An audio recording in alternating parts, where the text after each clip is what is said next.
Okay. Smith Layi, ready? Yep. Hello, hello, hello. Good morning, good afternoon, good evening, wherever you may be watching or listening to us from. This is the Niger FC podcast where we bring you unfiltered, honest, raw opinions on everything, all the hottest topics, the trending topics, and everything happening in the world of Nigerian football. As always, my name is AyoT, and I have with me my reliable co host. Smith Layi, thank you guys for joining once more. Yes, thank you. Thank you very much for joining us. Another Tuesday, another episode of the Niger FC podcast.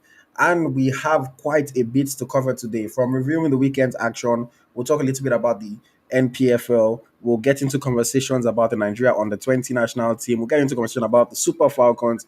Of course, we'll talk about the Super Eagles as well. And then we'll give people the chance to call in and share their thoughts.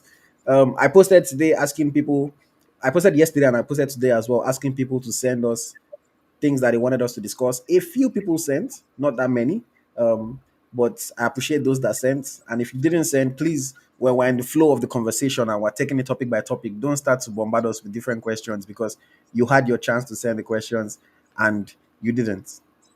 Um, but yes, let us get into it for today. As always, I want to start by reviewing the past weekend of action. This past weekend, lots of Nigerian players were in action, and to be fair, a lot of Nigerian players actually performed well for their several clubs. I'll run through it as quickly as possible. In goal, Stanley Nwabali with 6 saves for Chippa United. Unfortunately for him, he did make an error that cost his team that game. They lost the game, narrowly won it against TS Galaxy. We'll talk about him a bit more as we move on. Chairman Kanadozie also kept a clean sheet for Paris FC Feminine. Adebayo Adeleye kept a clean sheet for Enosis Paralumno. In defense, Edidiong Essien had 2 blocks, won 3 goals, and made 4 clearances for Salal. Ashley Plumter scored a goal while keeping a clean sheet for Al Ittihad in Saudi. Junior Pius kept a clean sheet for GD Chavez. Gabriel Oshaw had 4 clearances and 5 goals, one for AJ Oxer. Osinachi Ohale was on target for Pachuca in Mexico. Joseph Olowu with 2 tackles, 5 goals, won 7 clearances, including 1 goal line clearance for Doncaster Rovers as they fell to an unfortunate 2-0 defeat against Crystal Palace. Oninichi Zog with 3 tackles, 3 interceptions, 4 clearances, and 6 goals, won for Perth Glory FC. Idowu Akintola scored a goal and was the man of the match for Ada BG in Bulgaria. William Troost Ekong had 3 interceptions, 5 clearances, and 5 goals, won for Al Kulud FC. Igor Ogbu kept a clean sheet, made 2 tackles, won 5 interceptions, and won 5 goals for Slavia Prague. Chibuike Nwaewu with 2 tackles, 5 goals, won, and 8 clearances for Wolfsberger AC in Austria. And then Hamdi Akudrobi kept a clean sheet while creating 1 chance, making 3 blocks, winning 4 duels, and then making 8 clearances for Almer City in their 1-0 victory over FC Utrecht. Moving over to the midfield, we had Wilfred indeed returned to action and put in a good performance for Leicester City, winning 3 duels in their unfortunate, offside goal defeat against Manchester United. Tom Dele Bashiru scored from the penalty spot, also won 2 duels and made 3 clearances for Watford. Kelechi Nwakali created 1 chance and won 3 duels for Barnsley. Abdul Zubairu 1 chance created, 3 tackles and 7 duels, one for MFK Zemplin. Frank Onyeka made 5 clearances and won 7 duels for FC Augsburg. Rafael Onyedika created 1 goal scoring chance and also won 4 duels for Club Brugge. Peace Efi got an assist for Ofi Women in Greece. Anthony Dennis created 2 chances, made 2 interceptions, and won 4 duels for Göztepe in Turkey. Fisayo Dele Bashiru scored a fine goal for SS Lazio, and then Jennifer Echegini got an assist for PSG, Paris Saint-Germain. Moving over to the forwards, Olanwaju Kayode scored 1 goal and created 1 chance for Ericspor. Philippe Azango with 1 assist and 7 goals, won for Spartak Trnava. Chuba Akpom scored his first goal for LOSC Lille in that unfortunate defeat. Paul Munkairu created 2 chances for Boluspor. Rinsola Bajide, 1 goal and 4 chances created for UDC Tenerife. Samuel Akere with a goal for Botev Plovdiv. Tony Wakeme with an assist while creating 4 chances for Trabzonspor in Turkey. We had Ojo Tulokbe with 1 chance created, 7 goals, one for El Guna in Egypt. Edna Amadi created 2 chances for Granada. James Adeni created 2 chances and won 7 goals for Hapoel Hadera in Israel. Gift Monday was on target with a goal for UDC Tenerife. Christian Robiso created 1 chance and won 9 goals for Petrolel Pliesti. Philippe Potele scored another goal for FC Basel. Good start to life for him over there in Switzerland. We had Taufik Ismail with 1 chance created, 2 dribbles completed, and 5 goals, one for Gurnik. We had Samuel Amadi with 1 chance created and 4 goals, one for Smuha. Dele Yusuf, 3 dribbles, 12 goals, one for FK Vojvodina. Jesse Sekidika scored a goal for Saba FC in Azerbaijan. And then our star of the week for this week was Super Falcons Legend Francisca Odega with 2 assists and a good overall performance for Al Ittihad in Saudi. So that's a rundown of the different Nigerian players who performed well this past week.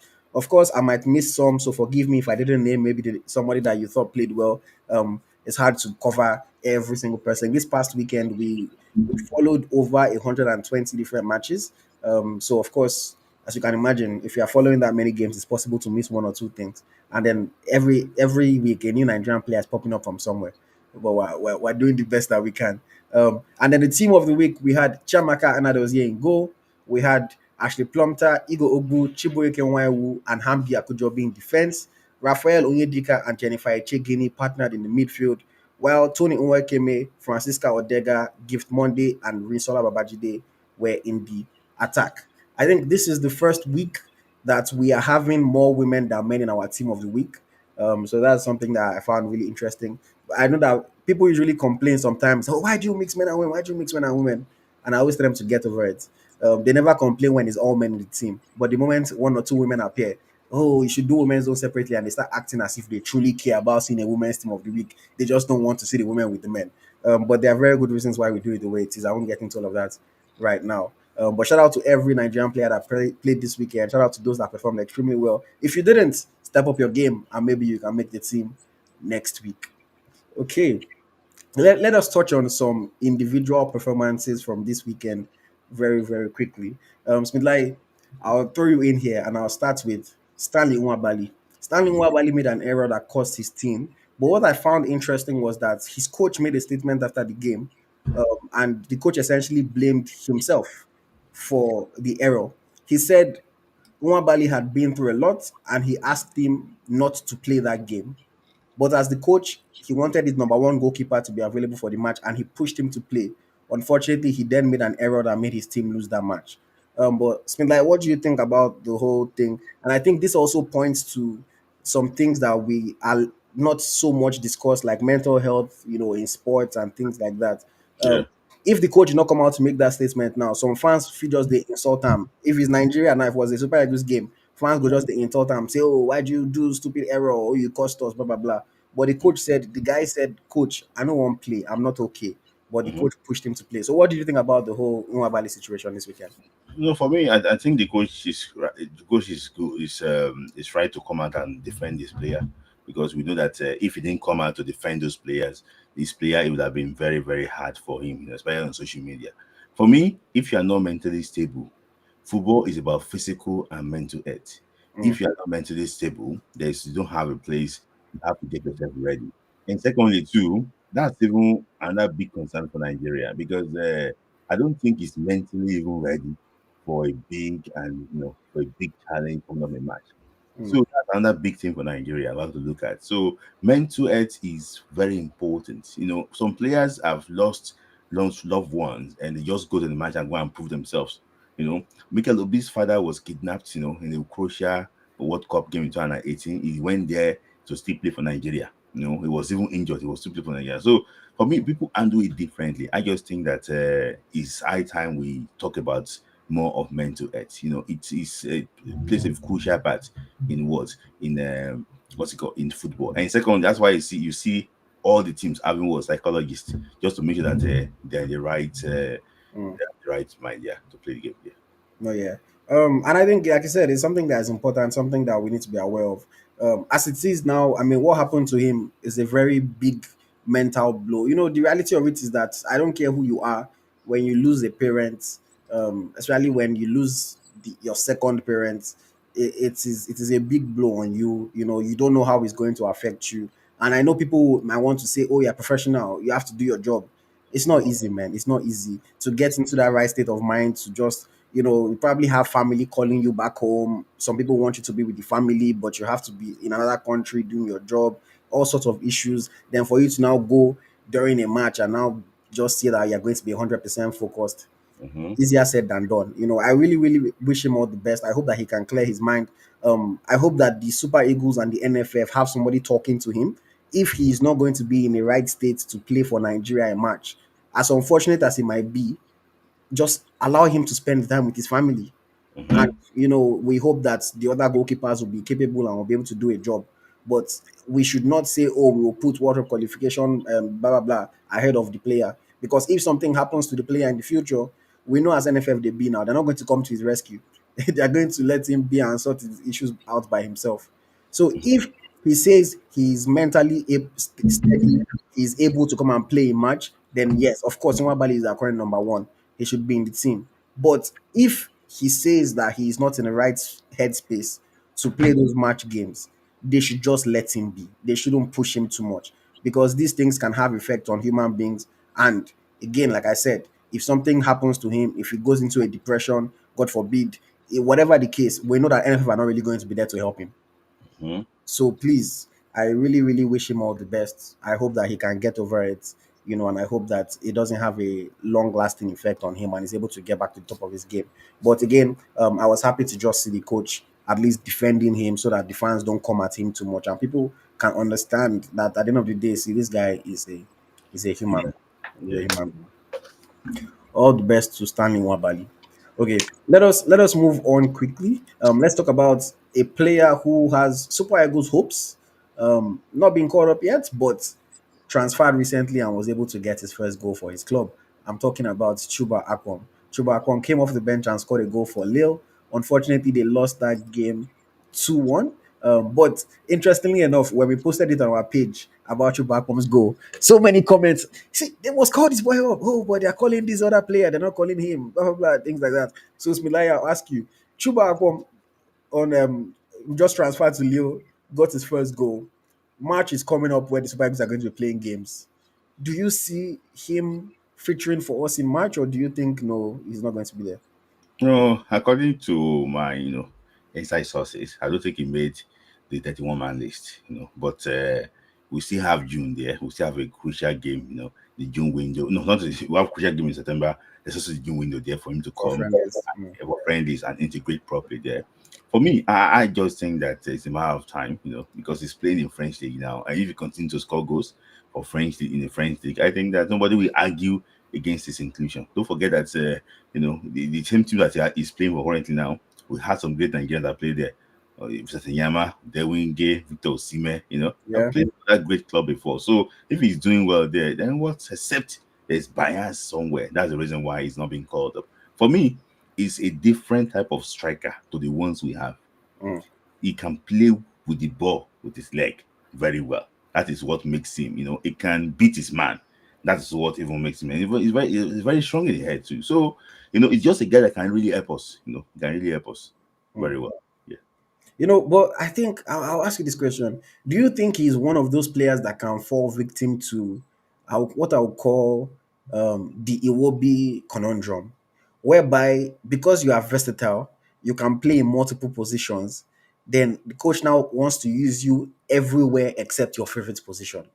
Because with him, one of the big reasons why he left Ajax, other than being on the bench, was the fact that he felt like they were always playing him, they were playing him on the wings.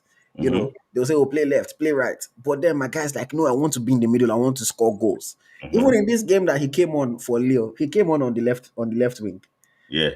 So if he comes to Nigeria now, do you think that they would look at him as okay, let this boy be a striker for us? Or would they say, bro, so yeah, play left wing for us. Oh, today we are come and play number 10. Oh, tomorrow we're going to play this one. What do you think about that?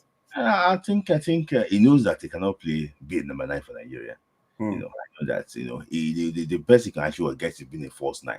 So it's very dangerous playing a false nine or no, I didn't no supporting striker. He was doing that under Michael Carrick in Middlesbrough. During his championship season where he scored like 29 goals. He was playing off a striker. Was playing. Is it Archer? I don't know. Maybe the guy called Archer. Cameron Archer. I'm an Archer, yeah. So and he was also playing leading the line too. If when Archer was actually available. So for me, I think he can actually he can play both positions very well. But what he doesn't like, I think maybe he didn't say it properly, is that I don't think he likes to defend. That's the bonus, doesn't like to defend. As a winger, you need to come and help your left back or your right back. So I don't think he wants to defend. So and there's a lot of things that comes into playing as a winger. Hmm. You can find out easily. So for me, I think he wants to be closer to the goal. That is when you can be score and you can score goals. Hmm. Hmm. Okay. Okay. Let's see what happens with Chuba Akpom. Let's see what happens with Chuba Akpom. Congratulations to him on scoring his first goal for LOSC Lille. Okay, moving on very quickly. Let's talk about another player. This one is Super Eagles player, a veteran of the team, someone that has been there for a number of years now. He made his return to action this past weekend. I'm talking about Wilfred Onimie Ndidi. Of course, so many people have so many different things to say about Wilfred Ndidi, but he came on. Rather, he started the game. He captained his side in this FA Cup match against Manchester United. And to be fair, I feel like he did have a good game. When he subbed off was when everything things started to fall apart. Mhm. But Smith Layi, I'll throw it to you. When you watched Ndidi play against United in this FA Cup match, what did you think of his performance? No, he did well for a player just coming back from a very, serious injury. To come and actually play that well, against a struggling Man United. I think actually what they did well, give a good account of themselves. Don't forget that I don't know, maybe they go give him the assist for that goal, but I think it was through his ricochet shots Mm. that what's the guy? This guy, what's his name Dick again? Reed. The goal coverage, yeah, the Jamaican player scored that goal. So for me, did well. I also have some funny moments too when he went with his 2 foot challenge, going down. I just, there was time that he challenged a United player that, with his 2 foot coming. No, no, no, no, you don't do that. You don't do that. You are very experienced. So for me, I like his coming back, and I feel that Van Nistelrooy will be relieved that he's coming back to the team too. So for me, he's coming back to help the team fight relegation. Let's hope that he can actually impact the team. But I just hope that if they go down, it doesn't go down with them time around. Mm, mm. So if they go down, then hopefully somebody's able to sign him. Okay, And, let me ask you. Seeing what you saw, we've spoken on. If you guys watched when we spoke about Kanu Chukwu, Mekan Leslie Kuchuku, I asked you the question. And we spoke about potentially phasing out Wilfred Ndidi. mhm, But based on his performance, I know yes, well that's a small sample size, one match. But of course, we've seen Ndidi over the years. But based on his performance against United for the I think 58 minutes or thereabout that he was on the field, mhm. do you feel like Ndidi still has a lot to show at this top level? No, no, no. If I have to be honest with ourselves, and it is not a player that will project that. Oh, he's going to go and join a big club and everything. So no, I think that it's getting to a level now that he knows that he has to understand his body very well and look again how to actually manage his body very well. I think that he's drawing the cutting slightly, on a very wonderful career. So for me, I think it's someone that he needs to listen to his body very well, and also or understand that you quit when the vision is high. For me, I don't think we should be looking to the future with him. I think we should be looking for Mm, replacement.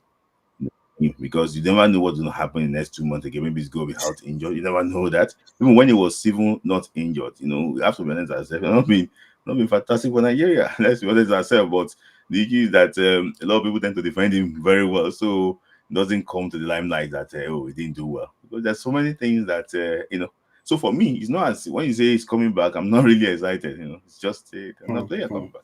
I mean, Ndidi is 28 years old. I mean, for us to be talking about drawing the curtain on somebody that is 28, I mean, to me, is a bit crazy. I know that yes, he's had his injury issues over the years. Can't seem to stay fit. He's one of those players. But at the same time, hey, let's look at it this way. Victor Osimhen is another player that is not a cost. You know that Osimhen will injure once or twice every season. You just pray that it's nothing Hmm. serious. But we don't talk about Osimhen Hmm. the way we talk about Ndidi. People talk about Ndidi as if he's made of glass, and any small thing now could just break. Hmm. Oh wow, we have to start putting him together again. But other players get injured as well. Victor Boniface is going to get injured every season. He's my guy. Knock on wood. I don't pray negative for him, but the track record is there. He injures every season. Hmm. Victor Osimhen, same thing. Hmm. I like Victor Osimhen as a player. I mean, nobody can deny what he contributes to our team, but you know that he's going to get injured every season. Leon Balogun, who we're Hmm. also calling for him to be returned into the national team, everybody knows that Leon will Hmm. get injured every season. And there are other players like that. Hmm. So why is it that with Indy, we talk about it as if like, oh, age is catching up with him. Oh, this one, that one. But other players, we don't discuss them like that. Is there a bias? What do you think? Is the mode in which they have the injury. That's why we're complaining. Victor Osimhen can go into like a very rough challenge and everything, and is injured. But the other person can be walking and just get You just get injured. So no, you have to look at the mood at least. As you, for example, now you talk about Balogun. Balogun is a hard player. He goes into a challenge, he doesn't care. He's going to go for it 100%. You understand if it comes out worse, for him and he gets injured. You understand that? You know, it's not as if we just announce when training, oh, somebody just in training and just walking home and injured. No. So it's just be the mode in which that you will have that injury. With Boniface can be injured. We know that okay, oh, maybe he did something, a challenge and everything. He tried to strike a shot, he pulled his hamstring, things like that can happen. It's just the mode that in which that she would have the injury. Mm. That's the issue. Okay. Just before the World Cup qualifier against Ghana, you just say I think there was a game they were just playing, we just say crank everything.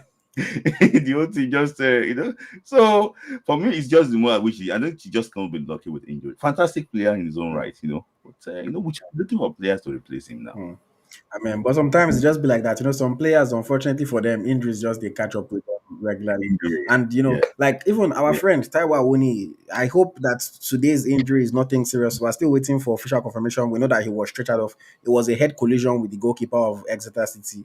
But it's the same thing with somebody like Taiwo. Some of the injuries that he gets, that he suffers, you can only describe them as freak injuries. It's not like I Mhm. remember when I think he had a head collision when he was in Union Berlin. And Yeah, again with yeah, with Felix okay. Bokai. Today again, was competing for ball. Somebody just hit him now all Yeah, of a sudden, boom, he's understand. out You for a couple understand that. weeks. There's players that unfortunately just have that That kind of is the type of injury. what do you say? That's that type of injury. Apart from the leg one that he had during his Mm. first season or second season in Nottingham Forest. Yes. So you're saying those kinds of injuries you're okay with, but when somebody just injures with You know that when you go to a challenge, you know that it's either this or the other one. You know that. mm, mm. Okay. You know that. But So yes, Taiwo, we're praying for you. We'll give you guys updated information yeah. if or once we hear something from the club. The game is still going on now as we speak, so we don't really know what is Mm, this condition of his this thing now. Okay, let's move on very quickly. Let's talk about some female players.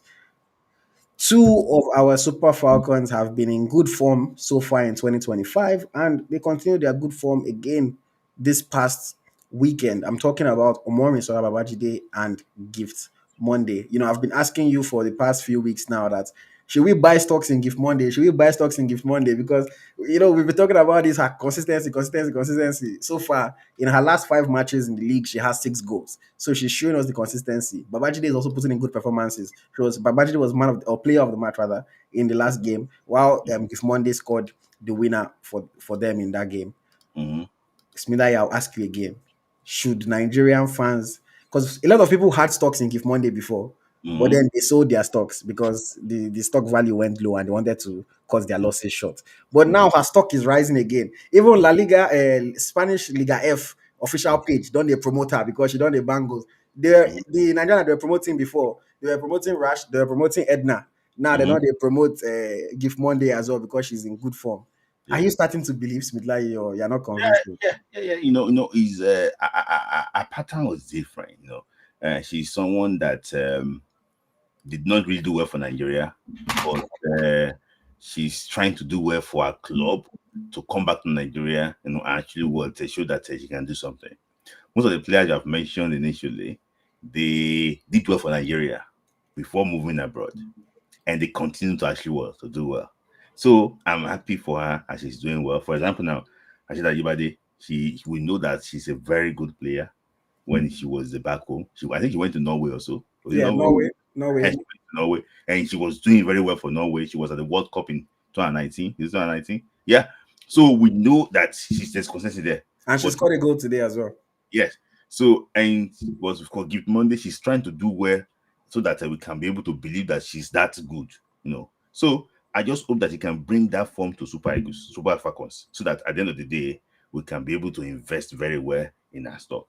But it's not as if we don't want TikTok video. I know that it's part of it. we want the goals to come in. So I hope that she can actually will continue and bring the goals during the World Mm. Cup. Don't worry. Gift Monday. Some of us like your TikTok videos. You know, Keep expressing yourself. Be yeah, yourself. You. They say all work and no play makes Jack a dull boy. yeah. So she has to still play small. She has to still enjoy herself. But of course, it looks like she's also more focused on the field. She's she's playing harder and she's getting the result for her hard work. One thing that I would just notice that she's playing as a number nine. She's playing as a finisher.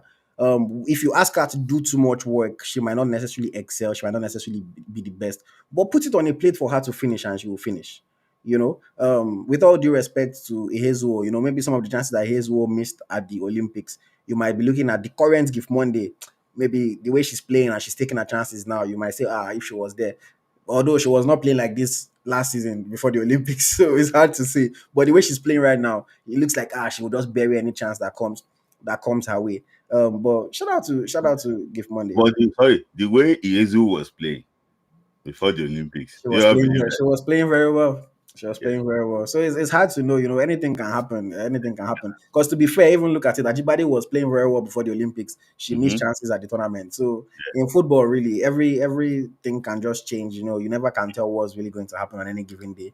But I'm happy to see Give Monday keep the consistency. Of course, I'm happy to see Babajide also doing very well, and it just brings more competition for that sport. There's Oshuala, there's Ehezo, there's Monday, there's Edna if they call her up, and we like that kind of competition. Let nobody feel comfortable. Let nobody feel like, if they're not there, then nothing can happen. Know that, man, you have to light that fire under your bum bum, so that every given day, that if you don't put in your best performance, there's somebody that is going to come and take your spot.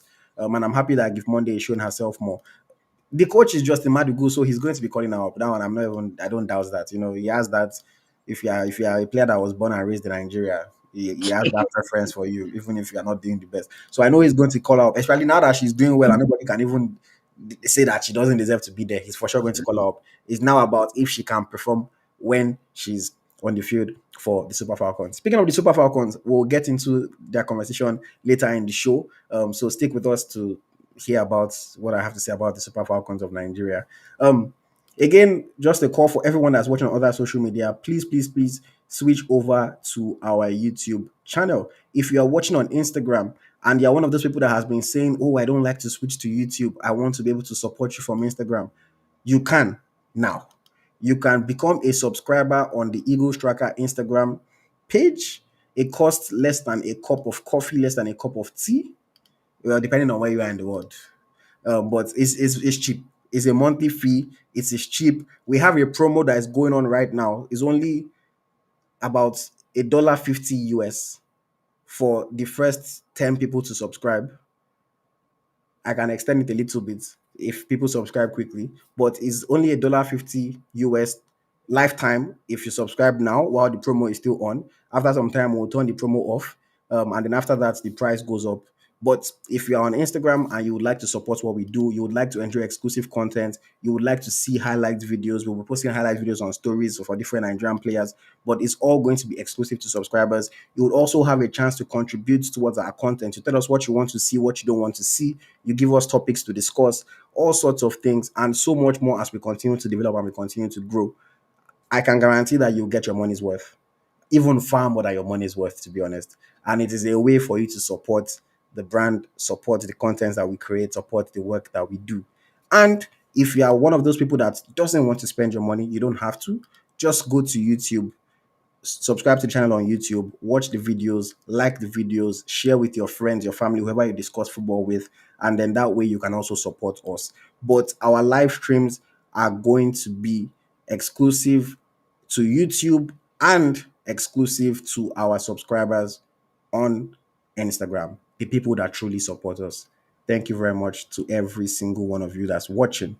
Thank you very much. You can do that on Instagram. If you go on our Instagram page, go on our profile, there's a button there that you can click subscribe. Just click subscribe. It would ask you for your payment info, and then that way you can enjoy the exclusive content. If you subscribe now, you get a nice video from me. So you can subscribe and check it out. But yes, let's go back into the conversation. Okay.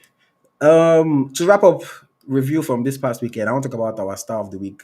Super Falcons player, legend. She hasn't been in the team in recent times. I don't think she's necessarily going to get back into the team, but she has had a good start to her life in Saudi Arabia after teaming up with Ashley Plumter, who we're going to talk about a little bit more in a bit.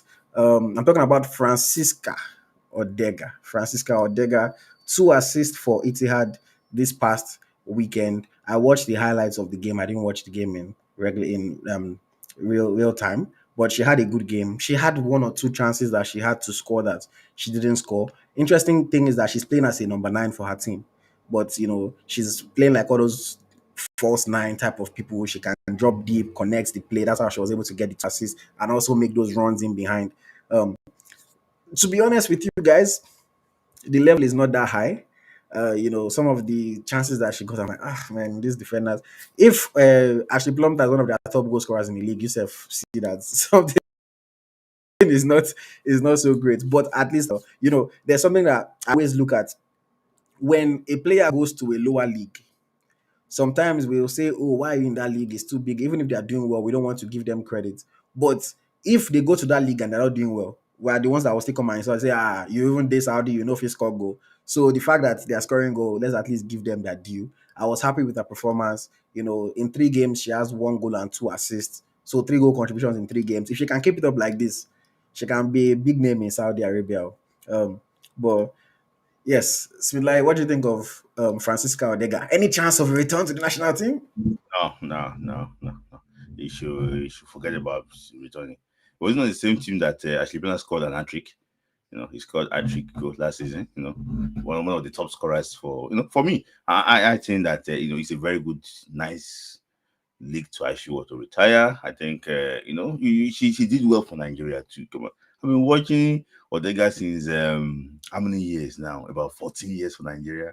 Playing for Nigeria. So I think he did well enough for Nigeria, and I think that it's high time to actually want to leave the occasion. So for me, I think she just enjoy herself in Saudi Arabia, and I know that kudos to Ekong too is covering Saudi Arabia for us now. And so let's just watch those videos. For me, I think we have better players in our position to play for Nigeria. I don't think she's really welcome back in national team. I don't think so. Okay, I hear you. I hear you. I wouldn't really argue too much, though. I'm just putting that question out in the air in case anybody wants to fight for her.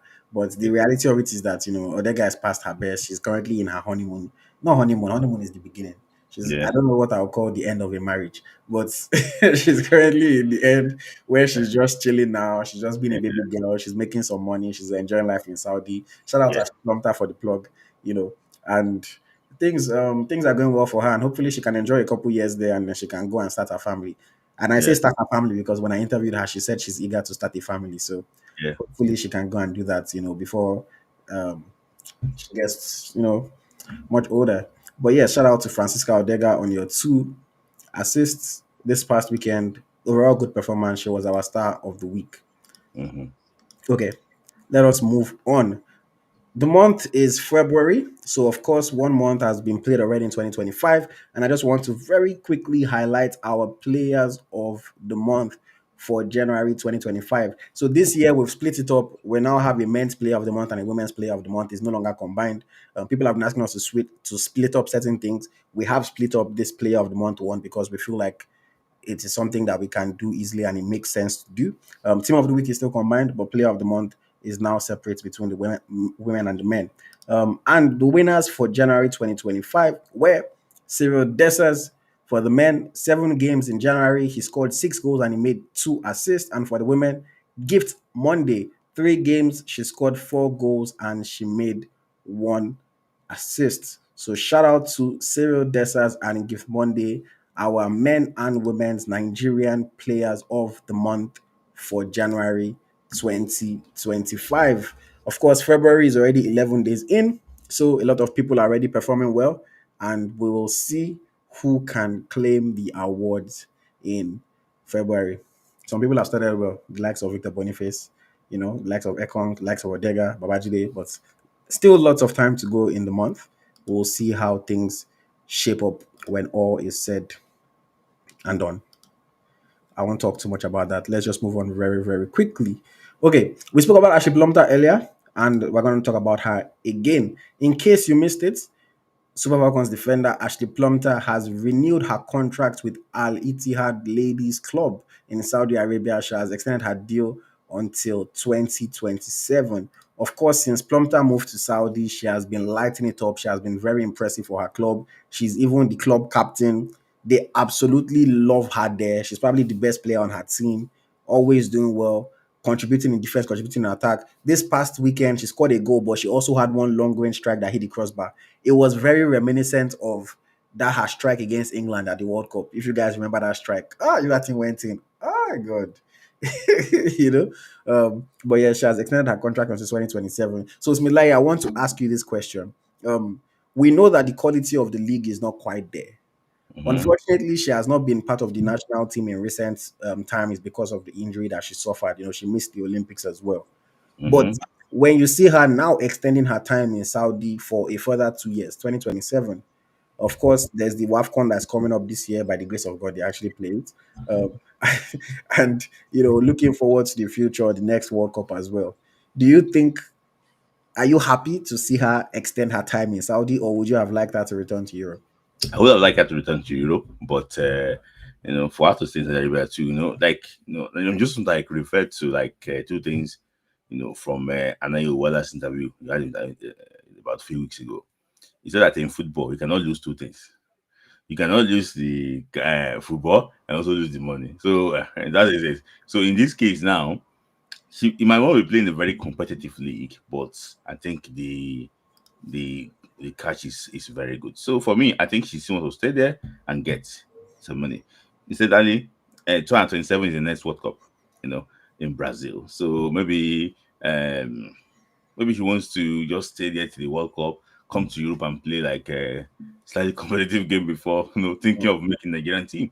So talking about her performance there too, she played against France, and I don't think she was out of place, the game against France. So for me, I thought it's just the level. It's the level. When you're a professional, you still try to maintain your level, but some people just try to drop the level to the team they play against. So for me, it's no, I will not, I will pardon her for signing a contract, but I would love her to come to Europe and compete in a very good league. So, Mm, but, it's not bad, not bad. mm. Wish her luck. The thing that I'll just say to Nigerian fans, whether we like it or not, mark my words, today is February 11, 2025. I'm saying it now. Most Super Falcons are going to Saudi. Mm, Most Super Falcons are going to Saudi. I I have first-hand information based on one or two things. mm-hmm. So many Super Falcons players are getting offers to play in Saudi. So Hmm, many. And the ones that are staying right now is because they still want to compete. They still want to play in top competitions. They still want to win top trophies. But the reality of it is Saudi is coming and offering some of them 10 times what they're currently making. hmm, Let's think about any of the jobs that we are working in our lives. If somebody comes and offers you 10 times your salary, but they say, oh, well, our company is not as big as the company you used to work for before. Will you care? Will you care? And again, it's a bit different from the men because the men are already on big salaries in Europe, mm-hmm. whereas the women are not. Some of us that are watching this live now, depending on the job that you work, you earn more than some of the female players, the Super Hmm, Falcons players. Most of their money comes from bonuses. Oh, you go to World Cup, FIFA pays you 60 something thousand. mm-hmm. Things that 60 something thousand that they got from World Cup is more than what some players make in the whole year. Hmm, So I mm-hmm. I find it hard to blame female players, especially for wanting to go to Saudi. I know at least five of them that have actually rejected Saudi offers. So Yeah. they are still chasing their careers, they still want to dream. But then you reject them this time, next window they come, they increase the money again, you reject them again, the next window they come, they increase the money again. It's only a matter of time before you just bend your back and say, you know what, see, I'm gonna take this money because it's going to change my life, it's going to change my family's life. Mm-hmm. It's not easy. So I know that a lot of them have been rejecting it, but ah, soon, we're going to be seeing more and more of them going to Saudi because these European clubs are not paying the players well enough. I'll give you an example in like the Spanish Liga F now, for example. Mm-hmm. The way the league is run doesn't make sense in some extent. If a player gets a yellow card in the Liga F, Mm-hmm. their fine is the same fine as if you get a yellow card in the men's La Liga. That's unfair. So now imagine Vinicius Junior gets a yellow card. You find him maybe 1,000 euro or 500 euro. Now, if Monday gets a yellow card, they are charging her the same money. Whereas Vinicius is making how many hundred thousands a week, and somebody is making less than 100,000 in the whole year. Hmm. But you are finding them the same thing. So there's That is issues unfair. that they have like that are just not beneficial to them. And of course, if you say the player, oh, try not to get a yellow card, then you're essentially asking the player not to give everything. Mm-hmm. Because of course you're not trying to get yellow carded, but you're just giving everything. And sometimes you might rush into a tackle, you make a Mm-hmm. bad tackle, you get booked for it, things like that. So I know people might not be happy, but I'm sorry to burst you guys' bubble. More and more Super Falcons players are going to be going to Saudi. That's just the reality. Right now, I think of the current stars, actually Plumter is the only one that has gone there. But I'm telling you, they are trying to poach a lot of our players. And a lot of them have been rejecting, but I feel like it is only a matter of time Mm-hmm. before these things and they just say, you know what, I need to make money. Yeah. Like why would you play football? You play in the national team, you've played all these things, and you don't even have enough money to build a house, Yeah. Hmm. you know, or all you have is maybe you manage to buy one car. That's all you possess. But then Mm-hmm. people will be looking at you, oh, legend, Super Falcons, you've done everything. But in reality, there's nothing to show. Whereas if a male player that barely scratched the surface Mm-hmm. in Europe can Mm-hmm. build house for his family, can buy Yeah. multiple cars, can buy all the fancy things in the world. So I Mm-hmm. don't blame him of these female players. Somebody's asking, is it them that pays the fine of their club? It is them. They are the ones that pay the fine. It's not their club. So Mm. it's very difficult for female players in Europe right now. And until Europe is ready to pay them, I'm not even saying, obviously, I'm not saying pay them what the men are making, but until Europe is ready to pay them good money. That's why you see that it's either the NWSL, Mexico, or Saudi, because those Mm. are the leagues that pay well. America at least can pay you a good few hundred thousands a year. It's not crazy, but at least if you are making 200,000, 300, 400,000 a year, that's good money. Yeah. Mexico can pay you very well. Look at Ocean Akano. Once she went to Mexico, she started flexing. So it's things like that. But yeah, it's going to be interesting to see in the future. Let's wait for this summer. At least one will happen this summer, and then Mm-hmm. move on from there. Because I know some people that said, no, no, no, I need to finish the season and then I'll reconsider it. Don't make any assumptions of who I'm talking about. It's not who you think. But Mm-hmm. I know some of the players. Okay. Shout out to Ashley Plumter. Wish you all the best as you continue to captain Etihad ladies in Saudi Arabia. Okay, Mm-hmm. let's talk about another player. We're talking about injuries earlier, and unfortunately, a young player who, this life sometimes is so unpredictable. They say what man proposes and God disposes. You Mm-hmm. think, oh, it's time for me to shine, it's time for this to happen, and then another thing just happens. Unfortunately, Akko Jerome Adams, is out for a few weeks after suffering an injury in training. After making his debut, playing 8 minutes, he suffered an unfortunate injury. Um, if I say the name of the injury now, nobody will understand what I'm talking about. But it was an injury to his muscle in his quadriceps. The official name is one complicated medical name that they gave it, but it's an injury to his quad. I was looking at it online. I was doing a little bit of research. His club hasn't officially released a timeline, but based on what I saw online, they said recovery can be anywhere from 3 to 8 weeks. Mm. Obviously, if you miss 8 weeks, February, March, you are coming back in April towards the end of the season. Is already so much time that has gone. And Mm-hmm. it's clear that, of course, we were excited to see him play in Sevilla, go there, replacing Kelechi, things like that. And unfortunately, this one just hits him at the wrong, wrong, wrong time. And it was even in training, not in a match. That's what's more painful about it. But I wish him speedy recovery. I hope that it is closer to the 3 weeks than the 8 weeks, and I hope that it doesn't affect his time in Sevilla. And at least if, when he comes back, he can finish the season strong. Still give us like 5, 6 goals, and hopefully things go well for him. But yes, Smith, like, what did you think when you saw this news of Aqua Adams' injury? For me, sad story. He's a player I really like. I admire a lot. Humble player to the core. But unfortunately, things did not actually work out as planned.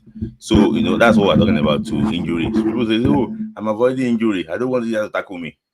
But the guy was just in training, and this actually injury happened. I know of a super good player who'll be jumping, and I know of a player who'll be jumping just to try and avoid the injury, but you don't know what's going to happen. But I just wish him the very best of luck, because he will come back from this and come back stronger. What he's looking at, he's like, we might not be able to shine, season might be slightly be over for him if he can spend the maximum time of 8 weeks in this thing, because every two will look for solution, when it's not available. So they will look for solution. Then so this is performing well. I mean, go beyond the bench, just like Gerard UK. He was their main until he got injured, and before he could get back to the team. Now Vargas is Things playing turned well. around. Yeah. Yes, Vargas is playing well. So for me, I just think that she work hard, fantastic player, talent and not be denied. Just work hard, and if season did not work well, still be back stronger next season. Mm, mm. All Yes, right. Wish him all the best, Akko Adams. We want to see him doing well. We want to see him doing at the highest level, and yes, hopefully he's back sooner than later, sooner rather than later. Okay, let's move on very quickly. Speaking of injuries, still, as one player goes out to an injury, there are two players who are nearing their return to action from injury. I'm talking about our Africa's best player, Ademola Lookman, as well as our Super Eagles defender, Oluwaseun Logo Ajayi. We don't know officially yet when they are going to be returning, but we know that they are close to their return. Um, of course, with the match games coming up, these are two players that are regulars in the national team. You expect, of course, Lukman, the current best player in Africa, and Ajayi has also been a key part of our defense. It's been like, do you think we absolutely need these players to be back by March, or can we do without them if they are not ready? What do you think?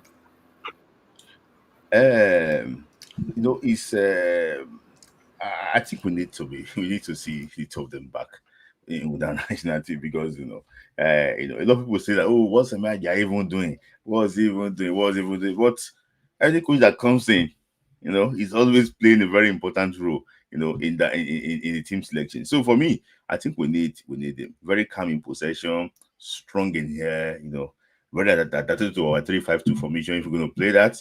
So for me, I think it's actually what's very important. So for me, I'm actually really happy. And secondly, too, I don't mind Lukman too. I'm hearing that he's back in light training. So I think that Lukman will be back, fully in like 2 weeks. It could be earlier than that. So I think he's closer to full fitness than Semajai. Semajai earlier return was going to be the first week of February, but I don't know. Maybe he suffered, setback. Maybe you go back at the end of the month. So yeah, I'm happy that they are back, because we need the two of them for the World Cup qualifier. So it's good that they are close to fitness. So Mm, that's it. mm. Shout out to them, and hopefully we're able to see them get, at least if they can get one or See, two games for their club before the uh, international break. just hold on. I just heard that Sevilla guy played for West Brom He played under for under 21. 21s. So that means, yeah, for under 21. So that He's means just that getting his fitness back up, uh, and then he's back. Yes, he's okay, back. okay, Yes, he that's said a he's good back. Yes. one. Then I guess Yes. we're more so now just waiting for Ademola Lukman's return as well. But yeah, Mm-hmm. wish them all the very best, and hopefully things go well for them and they're part of the team in March. Okay, this is the Yeah. final call for everyone on other social media platforms. If you're on Instagram, please switch over to YouTube now because the stream is about to end. If you want to continue enjoying the live stream on Instagram, then subscribe to the page, subscribe to Eagles Tracker on Instagram. How do you subscribe? Just go to our Instagram page. You will see some options on your screen. If you go to our profile, you will see message, you would see the follow button, you would see shop, and you might see an arrow. um Click that arrow. If you can't see subscribed, click that arrow and then click on subscribe. It would ask you for your payment information. If you're using an iOS device, it will probably just ask you to use Apple Pay. If you're using an Android device, I'm not too sure, but I think it will ask you for either maybe your Google Pay or Samsung Pay, or it might ask you to enter your card information. But you can subscribe to Eagles Tracker now on Instagram. It's a way to support the brand, is a way to support our content, and it's also a way for you to enjoy exclusive content, so much that will not be posted anywhere and will only be available to subscribers. And it costs you less than a cup of coffee. And we are currently running a promo that if you sign up now within the first few days of this option being active, you get a discount for the lifetime of your subscription. And then after that promo period, the price is going to go up. So now is the best time to subscribe to Eagles Tracker on Instagram. Thank you very much. The stream is ending on Instagram now. Okay, Smith, let us now move on to the under 17s. Under 17s. I'm going to throw this one at you because I know that you always focus more than myself on these grassroots competitions and things that are happening. But CAF announced the extension of the number of teams that will be taking part in the under 17 AFCON 2025. And some Nigerians got the hopes and dreams that maybe we'll get a call, we'll be included, but unfortunately, we have not been. So, what can you tell us about this development? You know, when FIFA was trying to develop grassroots football, they want to take football to different corners of the world. They want to take football, they want to develop football. So they announced a new format of a 48 World Cup tournament, for under 17s. So they realized that between Nigeria and Ghana, we share like 5 World Cup, under 17 World Cup triumphs. So they gave Africa 10 slots. So the only continent other than Africa is actually what the Europe with 11 teams. So it used to be 4 teams qualified from Africa before in a 12-team Hmm. tournament. But now because they changed the list, other countries had to like adjust their timetable. In fact, Asia moved the competition to like 24 teams just to make sure that they can get the best 8 teams to represent Asia. But Africa, in our wisdom, we change it from 12 to 16 so that we can the best 10 teams can actually qualify and represent Africa. So Africa will normally practice this regional zone of football. So it's like when you are like 7 countries, they give you like one region. For example, now we are in Yeah. Wafu B. You have Wafu A. There's yes, UNAV, that is North Africa. There are 5 countries there. So COSAFA, I think probably 16 countries. East Africa, which is a CAF. So we have these regions there. So they pick 2 teams each from these regions to play the 12 nation tournament. So when they increase it to 16, we're hoping that at least the best performing region will be given extra slot to participate in this. But in CAF Intimate Mercy, in their wisdom, they believe that they gave extra slots to Kosafa. That is where the president Hmm. Musepe came from. They gave extra slot to Sekafa. That is actually what one of his close Tanzania, allies Kenya, too those kind there. of people. Yeah, those areas too. They gave one to North. I know that they can never do without North because they're the one hosting. They can cause trouble, and they gave to Gambia. So it's just so funny because Gambia only won one game in the qualifier series. Nigeria won 3 games, drew one and lost one. So I'm pretty sure that there might be deliberations about who to pick between Gambia and Nigeria. I don't know how Gambia got the head ahead of Nigeria. And the funniest thing is that we have the head of competition in CAF is a Nigerian. I don't know what he's doing there. There's no That one is not benefit. his job now. Not being they select that kind of thing. Now. No, I know, but the issue, with him is that his job is not just to go and do Nigeria, but fairness, Hmm. fairness in everything. If you know that you are confused about picking the 4 teams, why can't you ask them to go for a playoff and Hmm. select the best 4 out of the 16 that qualified? Why not? So, and the man, Amanjo Pinnick is part of the CAF executive committee. He's also sitting in the meeting too.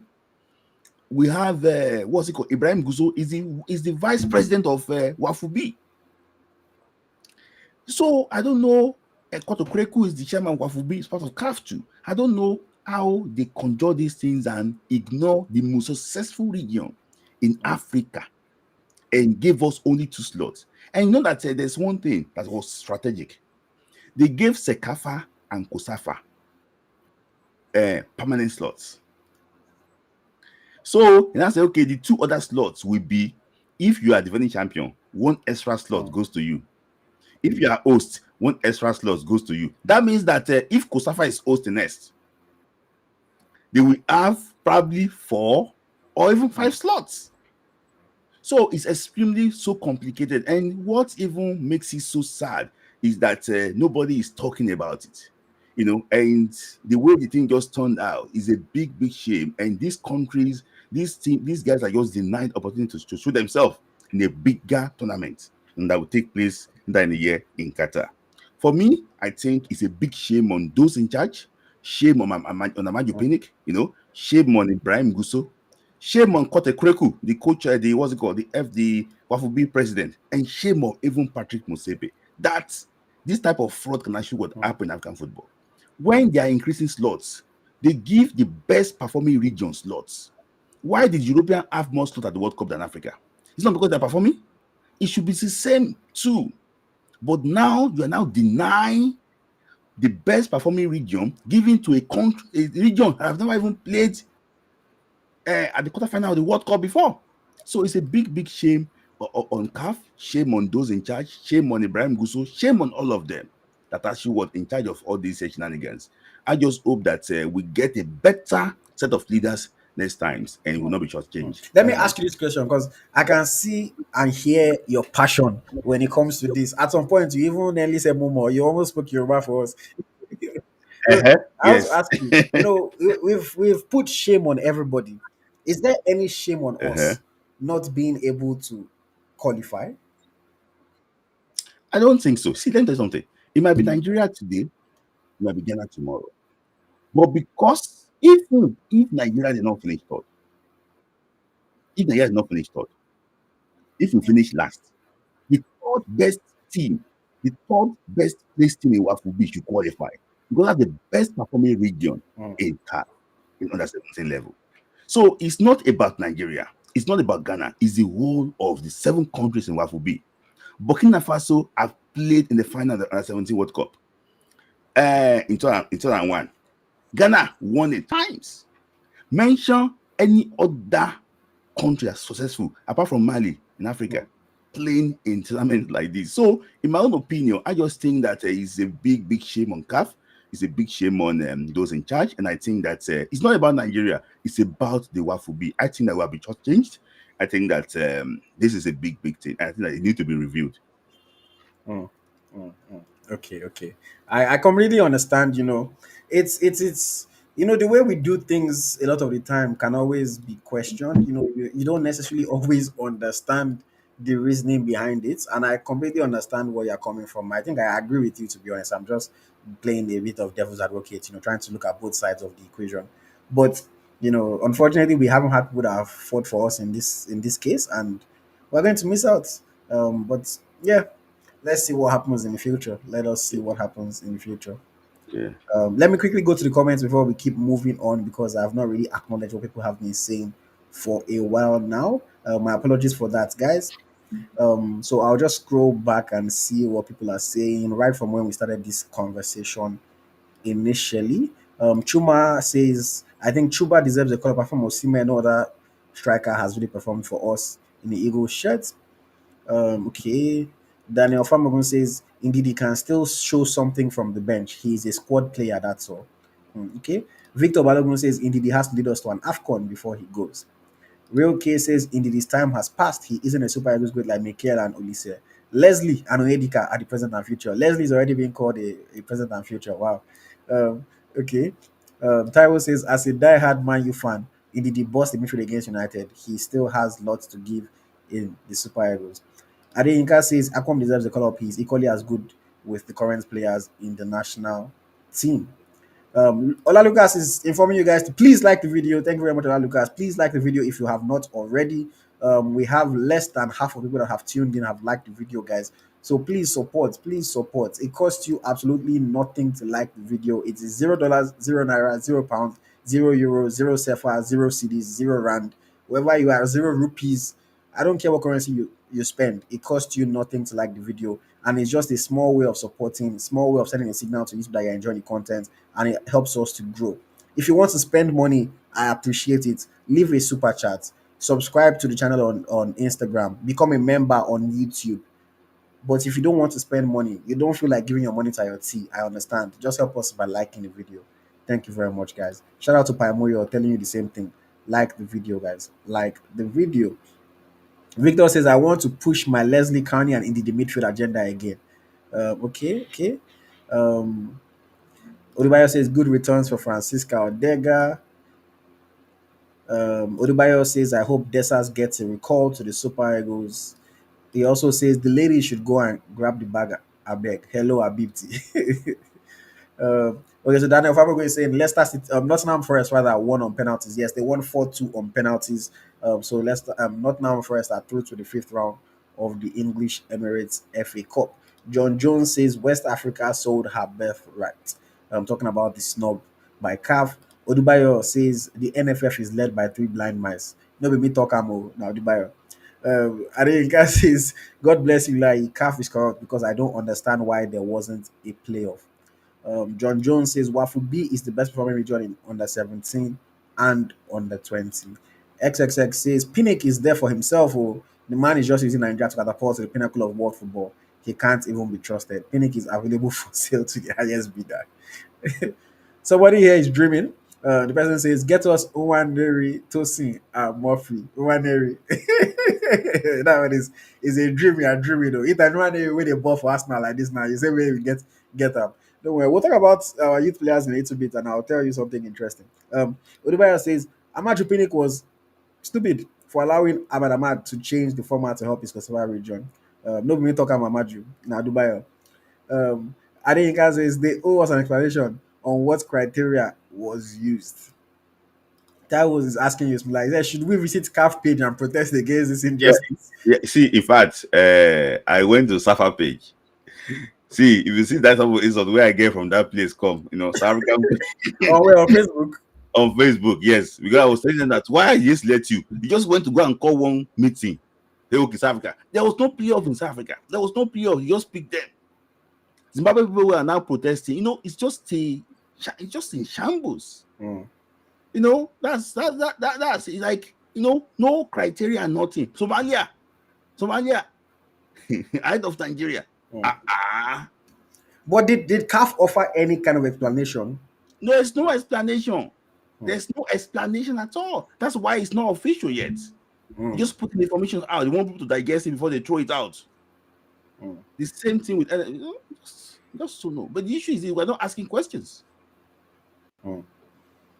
Okay, they want to do it like a thief in the night. Now Nice. in that time where NFF waiting they announce for like 5 a.m. when everybody's sitting or 3 a.m. when everybody's Yes, sitting. Bruno Badia. The moment they are doing Bruno Badia in the video of the night, I know no bad news come at night. So dark things in the night.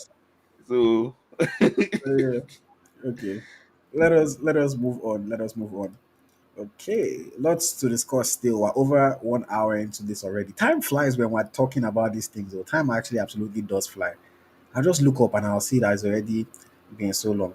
Um Okay, I want us to talk about under 20 camp. If you haven't heard, I mean, 30 players have been called up to camp in Abuja for the upcoming double header against Egypt.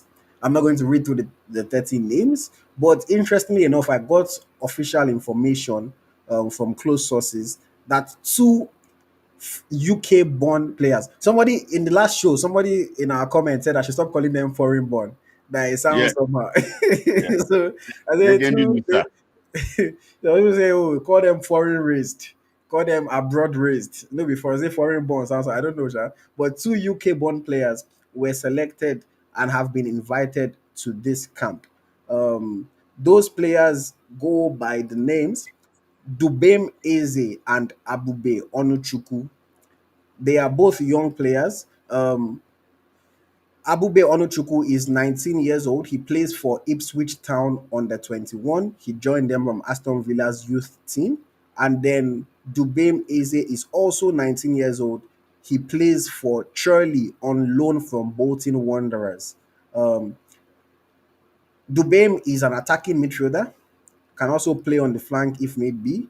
And Abube Onuchuku is a center midfielder. So these are two 19-year-old boys who play in the United Kingdom, were born and raised in the United Kingdom, but have now been invited to be a part of this camp. Their name is not part of the 30-man list that you would see, but I know that I've seen their invitation letters. I know that they have officially been invited for this camp. They are not going to join the camp in Abuja. They are going to join the team in Egypt when it is time. Um, Let me now just get into it. Before people start saying, "Oh, are we actually being serious about tapping into this young talent early, etc? Don't get it twisted. This was not the work of the NFF. This was the work of the players' representatives. Mm-hmm. These players are passionate about playing for Nigeria, even though they were born and raised in the UK. They really want to be Nigerians, both in terms of their real life and in terms of their football identity. And they really, really pushed to be part of this squad. The NFF essentially told them that this is a trial for them. So they're asking them to come to Egypt to try and see if they can be part of the team. I can see someone here is saying UK players no be you don't know those players. That's the reality. John Jones, I am 100% sure that you have never watched them play. You're just talking because maybe you like somebody else. But that's not the cocoa of the hour for today. Um, these players have essentially been called up to trial with the team, and hopefully they can be part of the team moving forward. But here's the gag. I know that I've heard from other player representatives that some foreign born players have allegedly been asked to pay between $5,000 to $8,000 per player Hmm. to be called up to Nigeria's youth national team. This is what player representatives have told me. They said, again, I'm saying allegedly, maybe person no go sue me, but they were asked to pay between $5,000 to $8,000 per player if they want their player to be part of the Nigerian youth teams. Hmm. That is absolutely crazy to me. The fact that we talk about these foreign born players. Oh, why is it when they get old that they finally remember us? Why is it that they don't care about us until they start to blow? Now, imagine if a player has tried to play for Nigeria under 17 or has tried to play for Nigeria under 20, and one coach or one administrator somewhere is asking him to drop $8,000, asking him to drop $5,000. Then maybe things now go well for him in his career. He's now a star in Premier League or a star in somewhere. Would like can you truly now blame that player for not wanting to come back and represent us if England is calling him, or if France is calling him, or if Spain is calling him, or any other country in the world? The way we do things, man. When I heard this from not one, not two, multiple player representatives, it blew. I was, it's one of those things that shocked but not surprised. It's not like, oh, oh, how can it be happening? Things like that. But at the same time, it's just when you hear it from people that have experienced it firsthand, it shocks you. These two players that have been invited for this trial in Egypt, I'm not even going to get into details of how they got in. They didn't pay. Don't get me wrong, they didn't pay, but they only got in because they know people that have more power than the coach, even. And that's how they were able to say, okay, you know what, we would actually just give you a chance. Just come. We won't officially put you in the list though, but just come and see how you can perform. And even that just come, from what I gather, now them go pay their flight ticket, oh, now them go sort everything out. But it's just because they are so passionate about representing Nigeria that they are saying, you know what, we will come. We will come. Let's try to show ourselves. They are not even claiming that they're better than anybody else. They just want a fair chance. And to get this chance for these foreign born players is so hard. But then, if that player, when he's 25, now doesn't want to play for us, we will now come and be insulting the player, say, oh, they're not patriotic. Oh, they rather go and slave for England. They rather do this, they rather do that. It's crazy, but that's what's happening. Smith, like, do you want to say something about this? Yes, I'm not surprised. When you told me this, I just say the is just pregnant in me because even calling up players like this, we have looked for a way to call up the who scouted. I don't know, maybe it's a trial for them, but the issue is this. I don't know. I don't know because a player that comes to mind out of them, after in my opinion, is Abube Onochuku. It was in Aston Villa initially, and he got a move to Ipswich Town under 21. He made his debut, against Cardiff City. He was hooked up at halftime. And also played a game he played the second game too. I think he has not been active since November last year.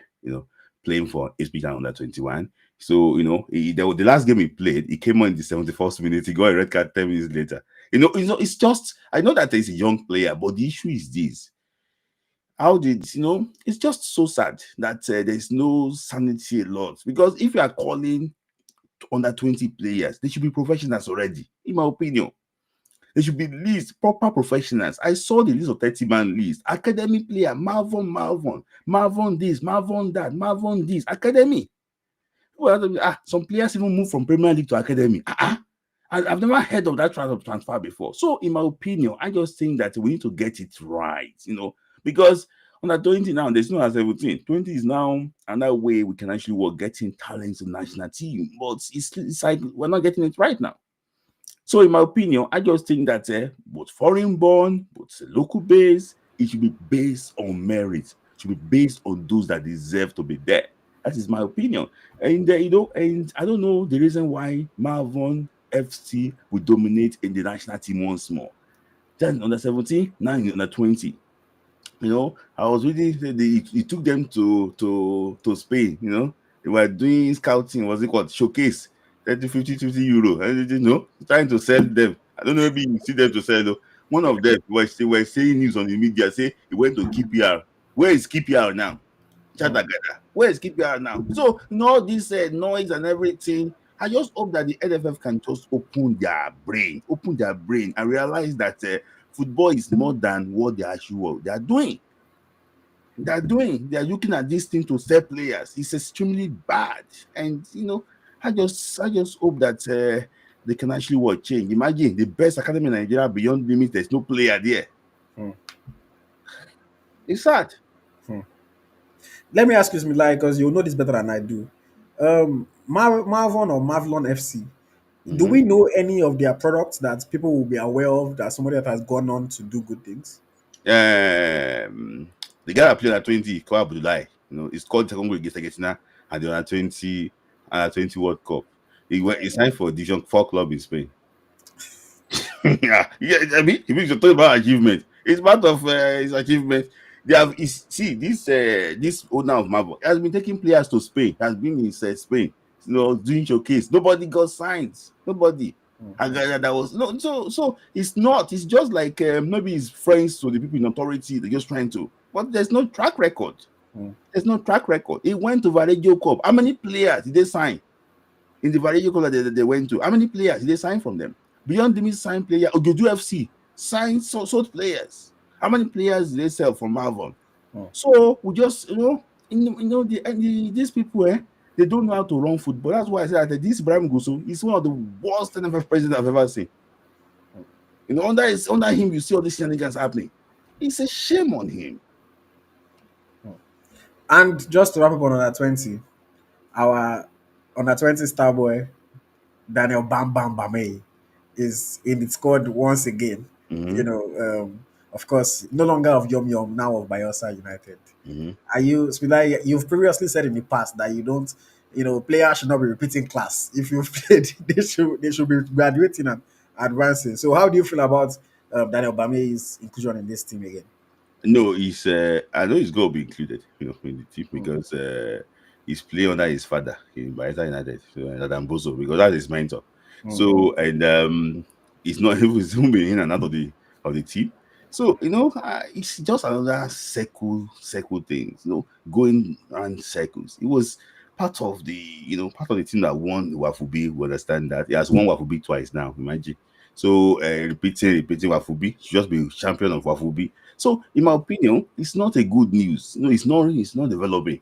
He's still go and watch him. He still slide with his 2 foot up like this. In the normal VR situation, it's a red card. Doesn't know how to tackle. He doesn't. He's not tall enough to be a central defender. A lot of things just force him and force. He can be a fullback now. Even a fullback is not even performing well as a fullback. He knows himself that he doesn't deserve to be there. So I Mm. don't know the reason why. Is that this coach? I thought the coach is going to change things around, but this coach seems to be part of those that are doing the rubbish things in the NFF. And he will be forming integrity, he'll be granting interview like a vocabulary man, which is nothing. Nothing is there. It's just audio. In my opinion, it's just trying to another recipe for failure. They will go here now. They will sack him. Then that's the end of the road for him again. No, but it's also very interesting that Bame was the captain. Yeah, His mates have moved on, have yeah, played in Europe. Some of them yeah. have played even 2, 3 years in Europe. Mm-hmm. They've established, some of them have even gotten transfer, Yes. and he was still trying to see how we can sell him. it's an interesting thing. I'm not trying to speak bad on anybody. I wish everybody all the very best. I want to see all the Nigerian players at the top. But I think that at some point, we need to stop using our national teams as a marketing tool. And it's unfortunate because this thing trickles down. I remember one time I was in a group with some football enthusiasts and some people there. And somebody was telling me that, what do you mean that as long as you can get your player into under 20, that's the best way to market them? That's the best way to do something, blah, blah, blah, or under 17. And I'm just like, it is so bad that now people don't work on players anymore. People don't try to get players to be good. People don't try to, even agents, a lot of them are not trying to work hard for their players. All they want to do is no matter what I have to do, no matter who I have to rub hands with, no matter who I have to settle, if I can get my player into under 20 or under 17, then it's going to move abroad. And it has essentially become a marketing tool. It's no longer about development, it's no longer about success. It's just about who can we get into this place so that we can sell to Europe and everybody can eat a little bit out of it. So even former Super Eagles coach Justin Eguavon said on Breeder FM, I said it earlier, said he wants under 17, under 20 coach because they know what it takes to be in that job. It's the biggest job Hmm. in Nigeria. I heard about the shenanigans that happened under the previous manager. So it's the biggest job. So somebody that has coached Super Eagles before is praying to coach under 20. Imagine trying to repeat, you want to repeat, go back. Eh? Before he got this job of technical director. So, it's just they just look at it as a way to make the society. So it's a shame. Mm, mm. It is indeed a shame. It is indeed a shame. Okay, let's move on very, very quickly. We'll get into the Super Eagles in a bit, but before we get there, I want to talk about the Super Falcons. You guys know me. You guys know that I love women's football. I love the Super Falcons with good reason. They are the most successful side in Africa, no matter how you look at it. Men, women, they are the ones that have the most success. They are the ones that make us proud. The Super Eagles, we pump all our energy, all our time, all our efforts into the Super Eagles, or rather the Super Falcons. They act like they don't even exist. The NFF acts like they don't even exist. Smith Layi, yeah, my group where I was, talking today about, oh, everybody is, look on Super Eagles social media page, everybody is praising the new admin. Oh, admin is working, blah blah blah. But then you look on the Super Falcons page. The last post was January 23rd. The post before that one was January 1st. One post every 22 days on Super Falcons social media. That's the reason why the Super Falcons page that I run, a lot of people think is the official page. And NFF got mad at me for that. As if I lied to anybody that was official page. But when you don't do anything, I was even the one that pushed the NFF to create a page for the Super Falcons. The page didn't exist before. I called them out on it several times. I pushed them. I created a page because they didn't. Then all of a sudden, FIFA will now tag my page. CAF will tag my page. It now started to pain them. They went to go and create their own page. They tried to get Instagram to take down our page. Instagram said no, they're not violating any policies. Shout out to Meta for that one. They tried to get the page down. Instagram said no, they're not violating anything. These people don't care about the Super Falcons. The very, very little things that they're supposed to get, they don't give them. Super Falcons have never one day come and said, oh, pay us as much as you pay the men, or treat us like you treat the men. Just don't act like we do not exist or we do not matter. Now, let's take this February. A lot of you might not be aware, but there's an international break this February for the women. There's an international break. The Super Falcons have now been informed that there is no camp for them. So while other national teams are going to be playing matches, are going to be getting ready for the WAFCON in July, preparing themselves, our Super Falcons will be on holiday. They'll be chilling. How many Super Falcon players have I heard from that whenever it's time for international break and their teammates are traveling, then go they ask them, say, Smith, they travel, this babe, they travel, and they'll just, what can they say? We don't get game, we don't get game. Under Randy Waldrum, that's one of the things that he really fought for. You need to keep us active. You need to keep us going. We need to be playing high quality matches. We need to be improving. This new coach is a coach that the NFF can tell and do whatever they want to do. So he's not going to fight for these things. The friendlies that they organized for him last time, which friendly did they organize? They say, oh, home-based camp majorly. And then the foreign-based players that they called. I called it at that time. People said, oh, I'm inciting wrong opinions. But if you looked at the list, the foreign-based that they called in that last camp were all players that started in the Nigerian league before moving abroad. It was a very intentional thing. Now in February, there is no camp. There's another international break in March. I think there's another one. There's three bits before the three more, I think, before the WAFCON in July. I want to see what they do with it. But in this February, I'm just going to look at our three main competitors for the WAFCON in July, just based on the last tournament. South Africa are going to be playing two matches this window against Lesotho. Morocco are going to be playing against Ghana and playing against Haiti. Zambia are playing a double header against Malawi. Teams are trying. Teams are working. They are being active. They are trying to prepare and trying to get better ahead of the tournament in July. Nigeria, we are going to be sitting at home. We are going to be on holiday. Our players are going to be chilling. It's not like they want to chill, they want to go and play. They want to stay together. After the Olympics, I interviewed Nico Payne. I interviewed a few Super Falcons players. I asked them, what do you think is the key for this team to keep on getting better? They said, we need to stay together, we need to play games. Everybody can hear these things except the NFF. I don't understand. Is it that you don't want to spend money? Is it that you don't care about them? People will tell you, oh, the Super Eagles is their money maker, and Super Falcons don't make that much money, blah blah blah. How would they make the money if you act like they don't exist? How would they make the money if you don't put any effort into pushing them? You don't put any effort into keeping them active. Even after they finish performing at the World Cup, the next match that they played in Nigeria after that, I remember there was little to no talk about it. They will play in stadiums with only a 30,000 capacity stadium. It will be 1,000 people in the stadium because you don't even try to let people be aware of these games. See how they've been pushing AFCON, AFCON, AFCON, AFCON, AFCON, AFCON. AFCON that is coming up about 5 months before, nobody's talking about. Again, I understand that the Super Falcons will not necessarily get the same amount of attention and focus as the Super Eagles. Yes, men's football is still bigger than women's football. But please, keep these girls active. Keep this team together. Keep this team developing. Keep this team growing. We need it. Then suddenly, if they go to the WAFCON and they don't win, it's the players that the fans will still be insulting. The fans will not go and insult the administrators for not helping them to get everything that they need to win. And that's the reason why I feel like I have a mandate to talk about these things so that people can have perspective. At least, even if I cannot reach every Nigerian fan, I can reach those of you guys that are in my audience here on Eagles Tracker. The NFF is not helping these girls at all. I've spoken to numerous Super Falcons players since they were, because it's a player that told me that they've officially been informed that there's no camp. And I've spoken to a few of them, and they're all unhappy about it. But at the end of the day, they're just like, see, waiting we feed do. Now so it be. Waiting we feed do. It's a shame. It is a shame. It is a shame. We need high quality matches. We need high quality games. We need constant preparation. We need to take advantage of every window. Other than us, really, do we ever hear of international breaks that other countries are not active? It's a shame. It's a shame.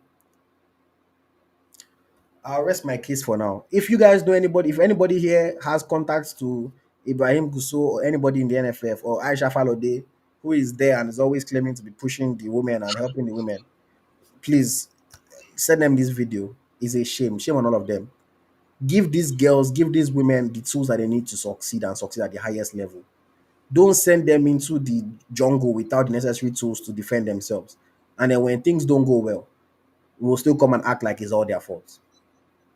The last WAFCON that were insulting the coach, insulting the players for not winning, for not getting even a medal.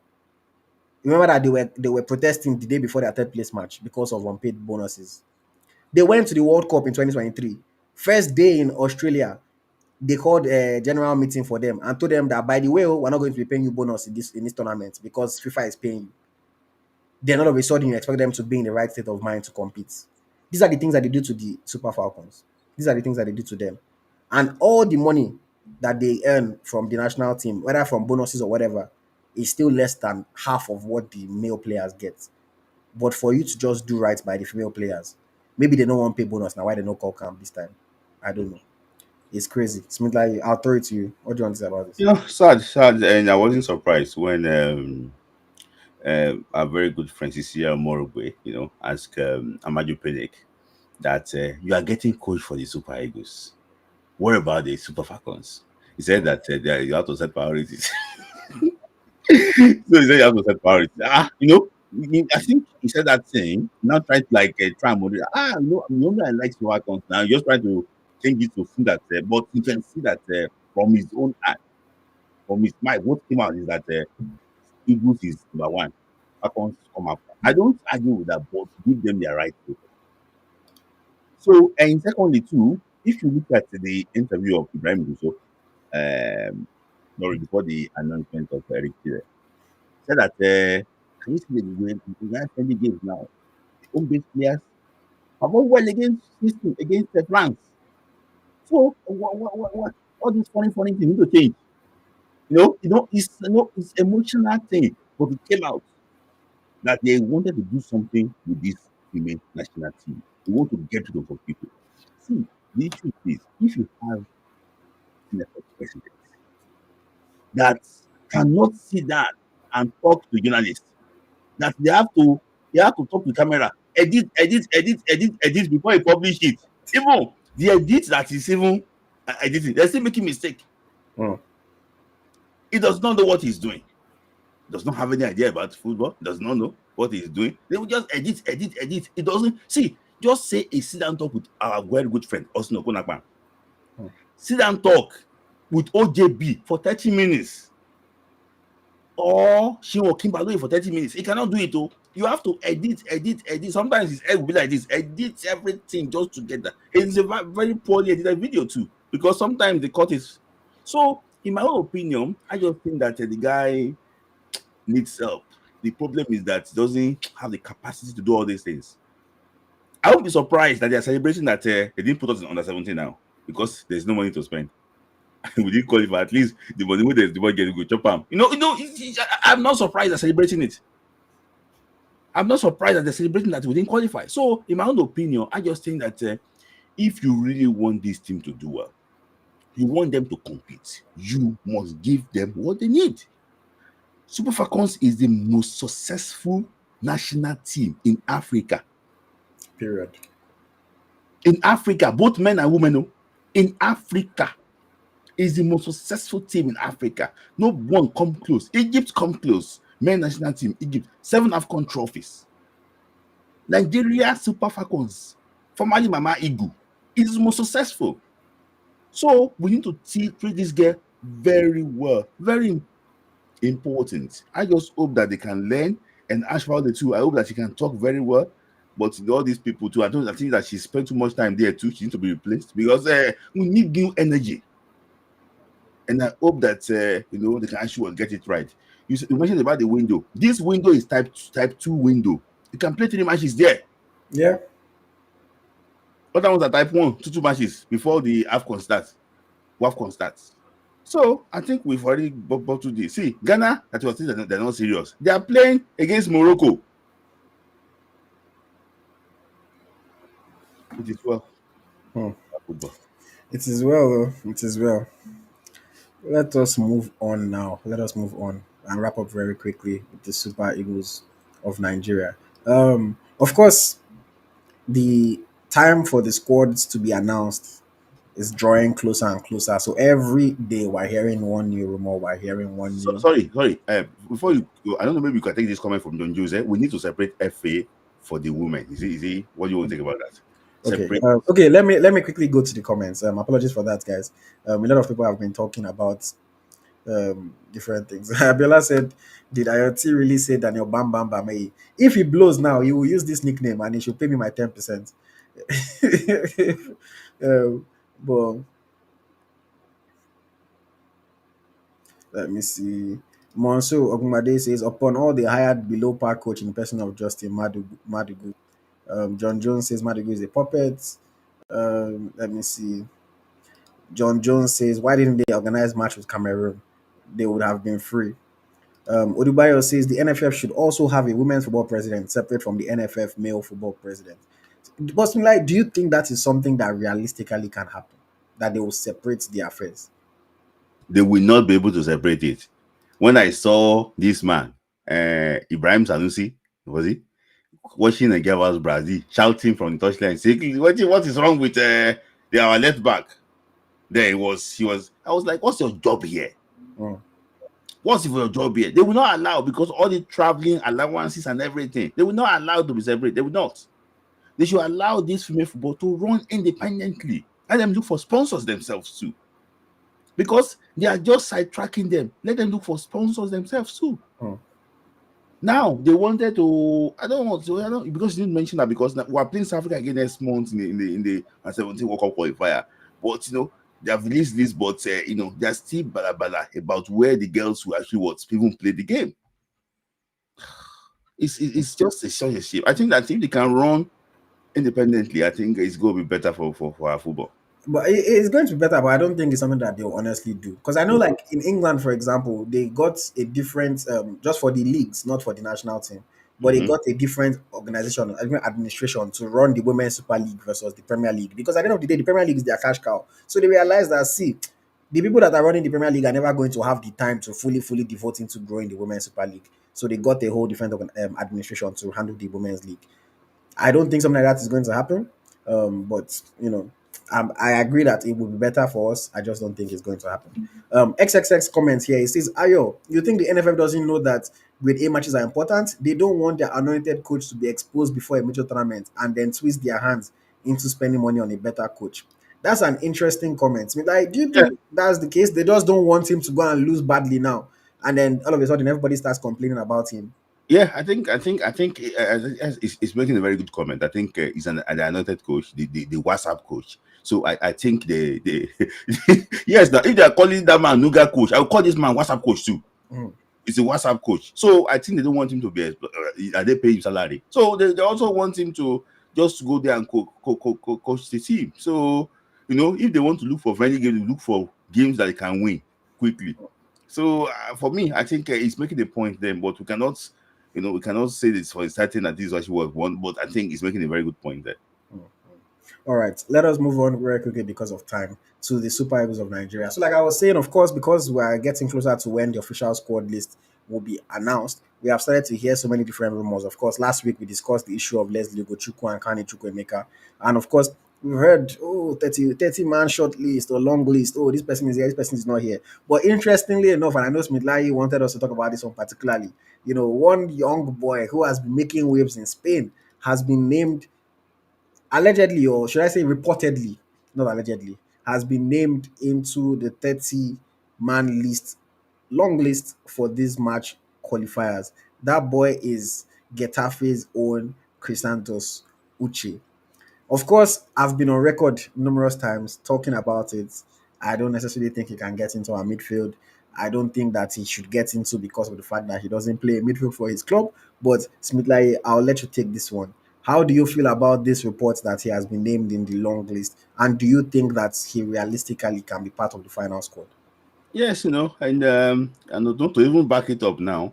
Eric Chile, we try to visit him, in Spain before heading to Nigeria. So he's going to be visiting Kristato Suche and also Chidera Juke, and our very own Sade Kumar, with maybe probably Aqua Adams. If he's going to see Juke, he's going to see Aqua Adams today. So for me, I think that maybe there's something that Eric Chile saw in him that he wants him to actually to be part of that team. So he's 31. I know he's 31 man list. He said maybe I met inside the 31st one. So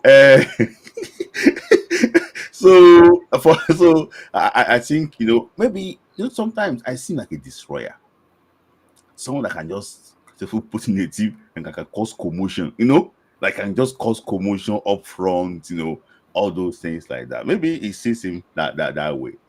For me, I think this boy will play football. I think he play football. Let him just play this 4 season and settle very well. This boy will play football. I know that you're not really an advocate for him to come to the midfield because he played in the semi-pro in the midfield. But you know, we never know. We never know. Hmm. For example, now Tremani has been doing the job. That's why playing as a defender for his youth team in US Monaco. You know, and he moved to midfield. He did well for me in midfield. Real Madrid signed him. Now that defense is now back to that defense lineup. Did well. Against the Man City. So maybe put Uche, yeah, too, and see what can do for me. Honestly, we are playing Rwanda. We should not be scared to even Even push if it. they call me and you, we should still be confident. It's not just Rwanda. We are playing Rwanda for Christ's sake. And no. You do think that if Uche is from Rwanda, he won't be their captain?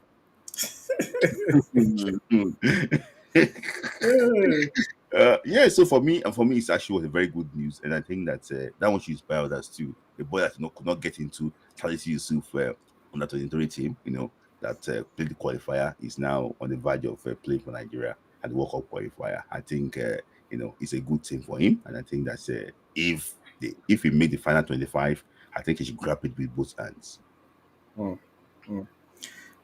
I won't go too much into it. My opinions have been recorded. You guys can go and watch previous episodes of the podcast to Mm-hmm. hear what I really really think. But I think that the boy is a good player. I like him. I like his effort. I like what he brings to the field. Do I think he's better than our other midfield options? No, I do not. It's not because I don't think he's a good player. It's because I haven't seen the evidence. Mm-hmm. I need, for me, I'm just somebody that I think that the national team, the senior national team, is a sacred place. It's not a place that you bring people because, oh, I think he can do something. Let him show that he can do it, and then you bring him in to do it at the highest level. Some people can even do it at a lower level, but don't do it as well for the national team. So I wish him all the best. Let us wait and see. I don't want to talk too much about speculation. When it's officially in the team, then I can give it my thoughts again fully. May not be like say I want post anytime person Gary. But I like Crisanto Suche. I chat with him every now and then. He's a nice young guy, bright future ahead. So much that he's still going to accomplish in his career. I strongly believe that he would still, even if he doesn't make this team, he would still play for the national team eventually. Um, you know, and yeah, let's just see what happens first. Let them release the list. Let's see what happens, and then we can go more into it. Um, but yeah, just to wrap up on the Super Eagles, you already mentioned that the coach Eric Shell is, as me like as I just mentioned his name, I just remember person for comment say make I warn you, say the way they pronounce the man name, say they pronounce him correctly. I don't know if you saw the comments. Yeah, I saw the comments. Somebody said I should warn with like that he needs to pronounce his name properly. So See, take take this as your official warning. yeah, the issue is this: Eric Sekuchile or Chelle or Shell. Charlie or Shell. Yeah, See, Shell. uh is I'll pronounce him based on my own English thing. So, but for me, I just think that I will call him Eric if so that maybe that one will make you happy. I'll Mm, call him Eric Coach Seku. Eric. Mm, Coach Eric. I'll call him Coach Eric because I think his players too. They call him Coach Eric. They call him Coach Eric. That's mm. what they call him. So they don't call him Shide. So you that call him Shide, we continue. But it's called Coach Eric. That's what these players are calling him now. I'm not talking about his very good player, Coach Eric, Coach Eric. Mm. So which is actually what fine. I think that Chile would not be an embarrassment if maybe somebody just go and call you and say Chile. No. So yeah. Okay. And speaking of the coach, Coach Eric has been visiting Super Eagles players in Europe, getting to know them, see them personally. I don't know if this is on NFF budget or if he's on his own personal budget, but that has been happening. Of course, we've seen him visit different players from Alexi Wobi to Moses Simon to Fredo Inye Didi. I mean, these are some of the senior men in the national team and players that are key players for Nigeria. Similarly, when you saw this man, going on this European tour, and you said he's still going to visit the likes of AJK, Mhm. what do you think? Is this a good thing? Is it something that doesn't matter? Do you think it can have any impact on the players and how they perform in match? What do you think? It matters because you need to know them. You can't just be meeting them, for the first time. When you when you assemble them in match, at least you need to meet them one on one. The last time I saw him was when they are pouring water on his head. So you need to see him. You need to, you need to see him in his usual self. Hmm. Chat with him, and I was so impressed when I saw the way Moses Simon was discussing, with him. And don't forget that Moses Simon is also French.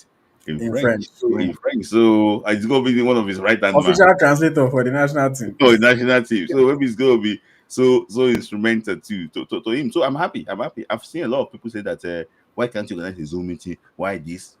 Zoom meeting is different from talking to somebody, having a cup of tea together. explaining things to someone. It's different. Say, on which budget? Eric Sekou is actually what? He's a French citizen. So to travel from where he's living to Nantes, when Simon plays, it's not 30, far. 30 euro. Yeah, 30 euros not far. I can even drive down. It's not FNFF doesn't need to sponsor him to go for those trips. So for me, I think he's doing the right thing. He wants to see these main guys before they assemble, and it's very good. I'm hearing that he's going to he already discussed with Victor Osimhen. They've been talking, about what they wanted to do against Rwanda. It's good, and Akpom said that Osimhen told him about that players that will be called up have to be playing very well. So for me, he's been communicating with those guys, and that is very important. And Smith number what 1-on-1 is very important. So for me, he knew already that he met with some Nigerian born players too, which are actually what not really actually what going to mention because they are not in Nigeria officially. So for me, it's good. It's a good morale booster for them, and you can see that he was carrying laptop to show Simon few things. So that means that he's also working with him. It's not just there to go and drink cup of tea and maybe to go and get donut and everything. No, he's there to also explain some few things that need to do a match. So for me, Coach Eric. So maybe that will make you happy, my guy in the comment section. Coach Eric, well done. Mm. Yeah. Okay. And I see a comment here, and this is also something that people had asked in the comments when I asked them to leave some questions. There was a report, I don't know how true or untrue it is, that he had made contact with Jacob Murphy of Mm-hmm. Newcastle United, Mm-hmm. 29-year-old forward. Mm-hmm. Do you think should we even be bothering with this guy, Jacob Murphy? What do you think? Okay, let me just tell you something. People are when I posted Jacob Murphy, and for me, it can be two ways. Sometimes all these guys post that they leave for a certain country to seek attention from the ones they want to play for. I remember so the Sri Lanka was doing something similar. There was a guy too wearing Nigerian jersey on Independence Day ceremony all the time. The tall guy from Chelsea, despite that, when Independence jersey, he's not playing for Nigeria yet. So you see them trying to get the attention of maybe probably the English manager. But for me, people have complaining that Murphy is going to be 30 very soon. In my own opinion, that Murphy that is 30 very soon, honestly, is older than some of our 25. I'm just saying that, so he can still serve us for like 4 years.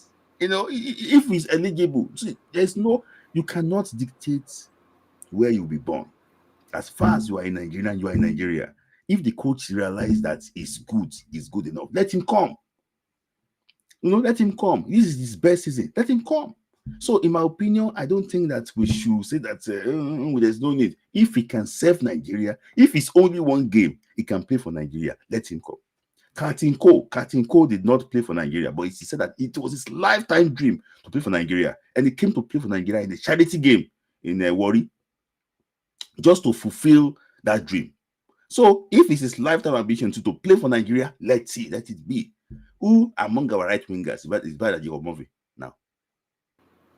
Let's be honest ourselves. Who among our right winger, right Crazy. Chukwueze, that cannot get a game time currently under this one new manager?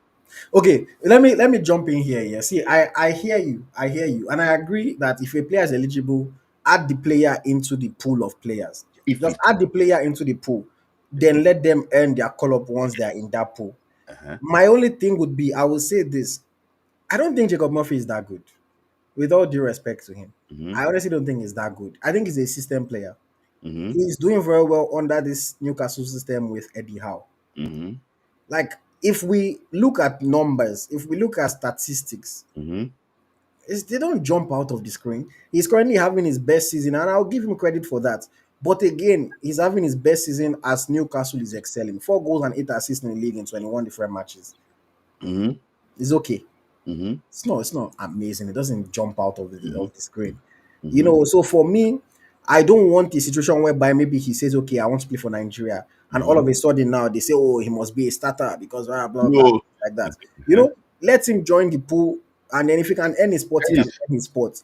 Yeah. But for me, I don't watch him and get super excited. I think he fits into the system that he's playing for his club, and Mm. that's not the system that is going to play for Nigeria. We've known that certain players can, like, we don't have system in Nigeria. We're hoping that Coach Eric can come and give us a system. So for me, I am not super excited. That's why I've been reluctant to talk about it in the past. Not just because a person don't they ask a lot of times. I just say, okay, let me even talk about it today. But personally, I just think the guy is a good player. Doesn't excite me all that much.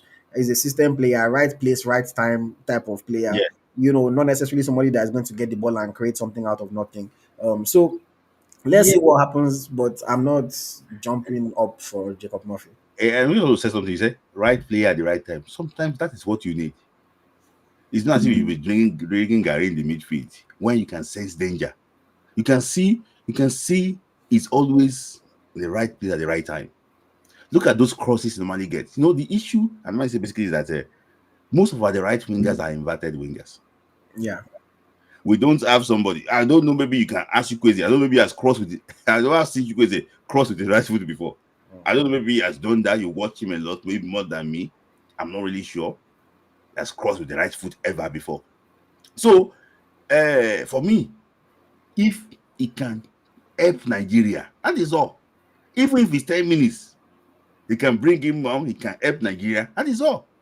And another thing I normally see is that he knows where the back of the net is. Mm, He knows that. So all those ricochet, all those because people say that, oh, tapping and rebounds. It takes sense too to know where the ball will bounce. mm, So for me, I think it can fit African football if it's ready. If you want to listen, but if the coach think it's good enough, why not? mm, mm. Okay. That is that on Jacob Murphy. Let me see if there's any other question from the comments that I want us to take. We've already spoken about on our 20, and we've already warned you to stop butchering the name. So okay, I think that's where we're going to wrap up our conversation for today. Of course, guys, as the list, as the match qualifiers come closer, when the list is released, we're going to get into it a lot more. We're going to talk about it in detail. So just watch out for that. That one is definitely going to come. We have just hit the 2 hour mark, so we will give you guys a few minutes to please call in, share your thoughts. The link has been posted on all social media platforms. Just click the link, make sure you have your camera on, make sure you are well dressed, you're covered up, and we'll give you a chance to come and share your thoughts very, very quickly. So please, if you want to join the conversation this evening, click on the link, join us, and you'll get a few minutes to discuss any of the topics that we have covered today. And of course, if you want to ask us questions, you can ask questions as well. Okay, calling guys, call in. And while we're waiting for callers, I would also just mention once again, please, please, please, if you haven't already, like the video. We still have only about 50% of people that have liked the video, even though you guys have been watching the entire time. Please, please, please like the video. It costs you nothing. And if you want to be able to stream the podcast and enjoy other exclusive content on Instagram, maybe Instagram is your social media of choice, all you have to do is subscribe to Eagles Tracker on Instagram. It costs you less than a cup of coffee a month. The money that you spend on all sorts of other, things in your life, it costs you less than that to just support Eagles Tracker and to enjoy this exclusive content every month. There will be exclusive giveaways for subscribers of the page. There will be discounts on any merchandise that you want to purchase from us. There will be exclusive content. There will be exclusive live streams and so much more. There is so much that you can enjoy if you just subscribe to Eagles Tracker on Instagram. And once again, it costs you less than a cup of coffee. And in fact, at the moment, we are running a promo that is going to give you a discount on your subscription for the lifetime of your subscription. So go and enjoy that promo now, because after that, the price goes up to about $4. So even when the price goes up, nobody say it even the expensive. But right now, it's only about $2. But after the promo ends, it's going to go up to $4. Of course, if you're in Naira, it's converted to Naira. But you know, it's the little that you can do to support our content, to support our efforts. We want to go to Morocco. We want to go to America for the World Cup. We want to do so much. All these things cost money. So please, we need your support. We need you to back us up. And of course, if you don't have the money to give, I completely understand. Everybody's working hard. You can just like the video. You can subscribe to our YouTube channel. And of course, you can share with your friends so that they can also enjoy this content and enjoy these conversations with us. Okay, for people that are asking questions, if you want to ask any questions, call in. If you don't call in, we're no longer taking questions from the comments. We're just going to wrap up with the caller that we have. Yes, hello, Tim Tokwe. Welcome. Good morning. AyoT Yes, how are you doing? and Smith Good Layi. morning. Sorry for the light. No problem. First of all, anybody that blame this man, Ishayaku, get the that person. You need to CAF no. They're a bunch of wicked people. In African football, and as I'm thinking Nigeria, Ghana, and Burkina Faso are better in Africa. They are don't watching football. Look at what they're doing. How many times the Africa won the 17 tournament? How many times? Mm, That's about one. When they pep, when they pep, the NF chairman, that one the joke, big joke. And finally, the manager will stop scouting players. The manager will stop scouting players the number. Get your team ready for the match. No time for scouting for now. That's all. Thank you. all right. Thank you very much, Tim Tokwe. Okay. Always straight to the point, and Yes. very interesting to hear. Thank you, Tim Tokwe, our regular on the show, one of our Yeah. long time supporters of the Niger FC podcast. I appreciate you. Yeah. Okay, let's take the next call. We have Humble Henry, another friend of the program. Welcome, Humble Henry. We We can can't hear you, sir. We cannot hear you.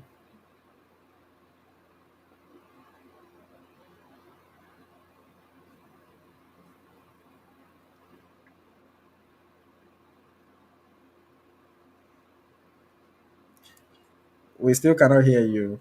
Okay. Maybe just leave and come back, and maybe we'll try to fix. Just try to leave and come back very quickly, and hopefully it works.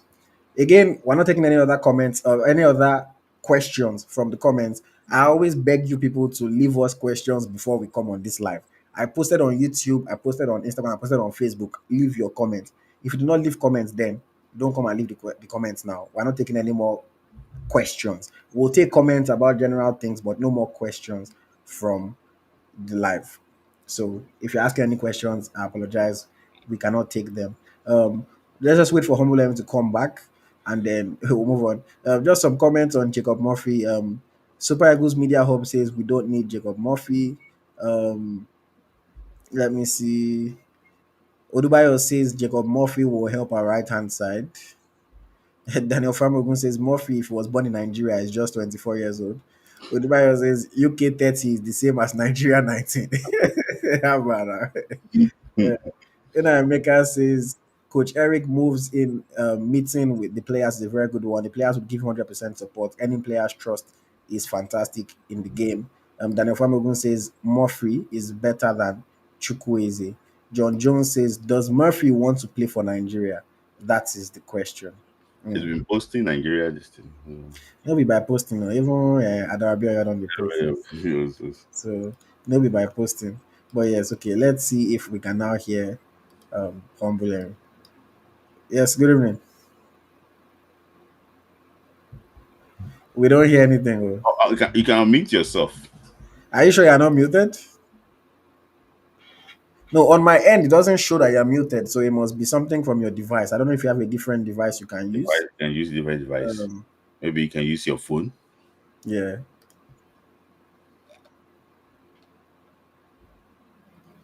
yeah.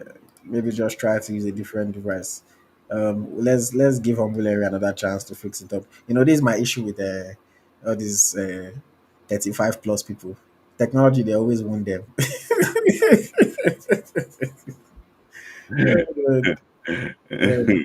But yes, guys, ahead of next week as well, please always, if you want us to discuss anything, if you have any particular questions, just always leave it in the comments. If you guys look at our comments, I am always reading comments. I'm always replying people. And speaking of replying people, while we're waiting for Humble Henry to fix his tech issues, let me just say, just branch a little bit into global football talk. One of my good friends has been disturbing me every time I talk about Manchester United. I don't know why Manchester United don't want to accept that their coach is underperforming. I will stay on my use case with this thing. You brought a coach that is doing worse than the last coach that you said was the worst coach ever. But then you keep on making excuses for this guy. Let him fix up. Let him start to play well. Because you use offside to cheat Leicester City and Ndidi out of the FA Cup, you think you're back up. Just wait for this weekend and I go lose again. And I go draw. You know. So I'll just say that Man U fans should leave me alone. If you keep on engaging and you keep on commenting about Manchester United in my comments, I'll keep on talking about you people. I know you're not doing well. You know you're not doing well. And shout out to Arsenal, man. Kai Havertz just got injured, so Arsenal are about to have a tough time with no striker. But let's see how that goes for them. But yeah, okay. Humble Henry will give you one more time. I see you switch devices, so hopefully it works now. Welcome. Okay. Yeah, is it working right now? Yes, it's working. It's Are you working. seeing? You see, man. I greet you all because look at the small phone. It's working. The big one is not working. Mm. This life is not balanced. And this one says Yes, we can even see you clear ourselves. oh my goodness. And I bought this phone $100. Phone of $100. I'm telling you. And the big one is not even working. Mm. Okay. I have listened to what you and Smith Layi have said. Fantastic podcast, fantastic topic. Now, whoever Coach Eric is bringing, I'm not going to question the game. I'm going to anything that happened on that game, I will question him. Mm.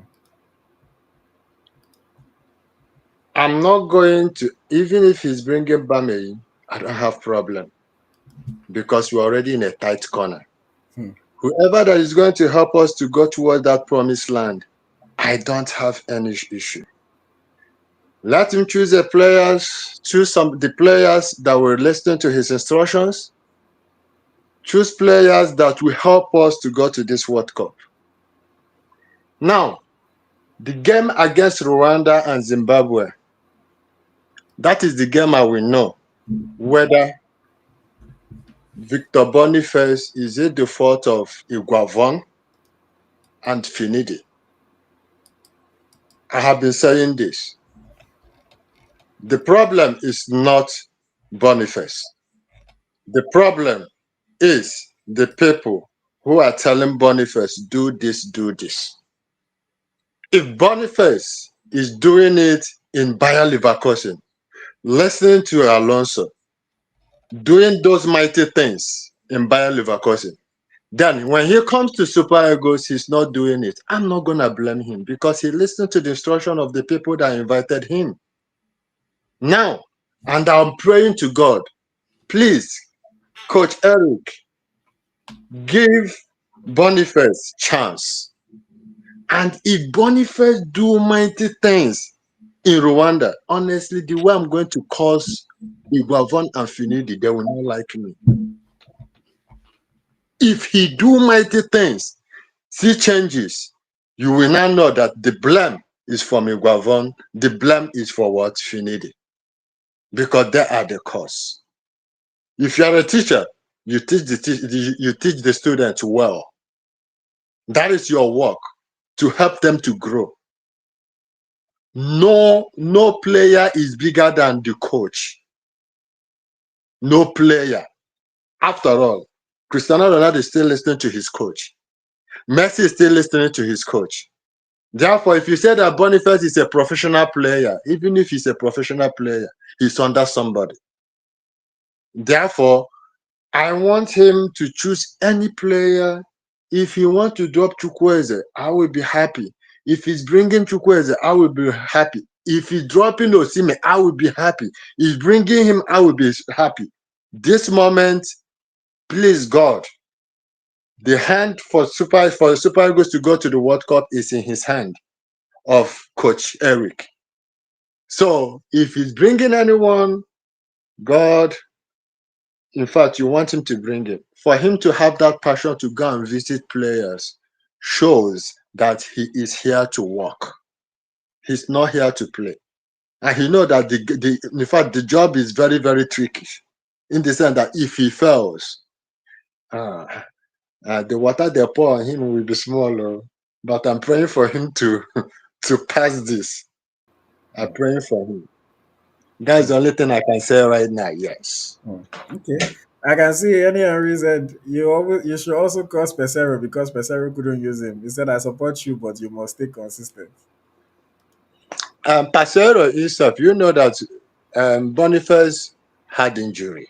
We all know during the AFCON. And that is why I say anything that is doing, I will not blame him. Assuming that Boniface went to But AFCON. he played before AFCON now for Barcelona. Now, if you remember when he played before AFCON, remember the players are not together. They were still struggling. Everybody were struggling at that moment. Lukman wasn't even firing enough. The only person we are seeing was Osimhen. And Osimhen, yes, that's the only person that we were seeing moving light, and Osaye Samuel Mm, and Calvin Bassey. Now, apart from Frank Onyeka was not doing well. We mm. saw the best of Frank Onyeka in AFCON. We saw the best of Ekong. We saw Nwabali. Who knows Nwabali? That is why I don't want to blame Boniface at And this moment. see, and I would often say this. Let's be realistic. How many games did he play before? See, against Saudi Arabia, he played well. He just did not score a goal. People keep on talking about Boniface like as if he just played every game terribly because he did not score. Against Saudi, he played well. Against Mozambique, he came on for the last 15 minutes of the game. Was he supposed to come and do all sorts of magic in Yeah, Against Alabama, he played well. yeah, so I mean, I think yeah, when we that's why I when we say at this moment. when we drew against Lesotho, okay, you can say he didn't have a good game against Lesotho, but who did? Who was good in that game? The next game again, they put him back on the bench. So it's been up and down things, but at the end of the day, I'm not going to say, oh, if he scores against somebody, then it means that the other coaches did not use him well. It might No, just no, come into his own. yeah, Maybe the system is just better. Maybe the team just plays better. All sorts of. yeah, see, yeah. What I'm trying to see in the game of, I want to see the progress of the players. That's the only thing. Even if he give assists, I'm going to compare when he was playing for what's it called, Iguavon and Coach Eric. You will see the system is going to change. The system is going to change because, okay, now let me give you this assignment. Check how he's playing in Bayer Leverkusen. Just look at his play. Look at the two games he played against Iguavon. You will say this is not Boniface. Mm. You yourself will testify this is not Boniface. Something is wrong. And if you call him personally, he will tell you this is what they asked me to do. You just keep something there. In all honesty, Okay. I will say it here. I don't care. There's some things that Boniface tries in Super Eagles. Does not try with Bayer Leverkusen. Like But there what? was, there was a shot that he played against Benin Republic. That shot, there's no way. That shot, he just tried like say, No, like no, yeah, Smith, like Smith, carelessly, like as in Smith, like the way Smith. I'm coming, I'm Now, coming. Let me just okay. stand on that. See where he just shoot that ball, from impossible angle, just like. But I realized the way he guides his shot carefully, the way he composes himself, the way he stays in line, the way he's so disciplined when he's playing for the Leverkusen, the way I just realized that there's some things that he does with Super Eagles that I think that maybe he wants to show off, Uh-uh. exploit more. But Okay. for me, Or no, Yeah, Smith Layi, sorry, sorry. Omere, let me hold say on. this. Omere, hold on, hold on, Yeah, hold on, I hold want to. on, hold on. Smith Layi, the question that I will ask you is, in those situations, do you think maybe it is just that he has more freedom of expression with the national team? Because a coach like Alonso, if he gives you a strict pattern, a strict system, everybody has to follow that pattern, everybody has to play to that system. Whereas in Nigeria, it's not that strict. They just tell you, oh, go on the field, do what you know how to do, try your best. Even if you put me like that and you don't give me strict instructions, I will feel more confident. I don't think is when you say show off, I think it gives it a negative connotation. That is not trying to show off. But Mhm. if you don't give me strict instructions to play two, I will Mhm. just play what comes naturally to me. But IoT at that moment in time, I just think that IoT and block.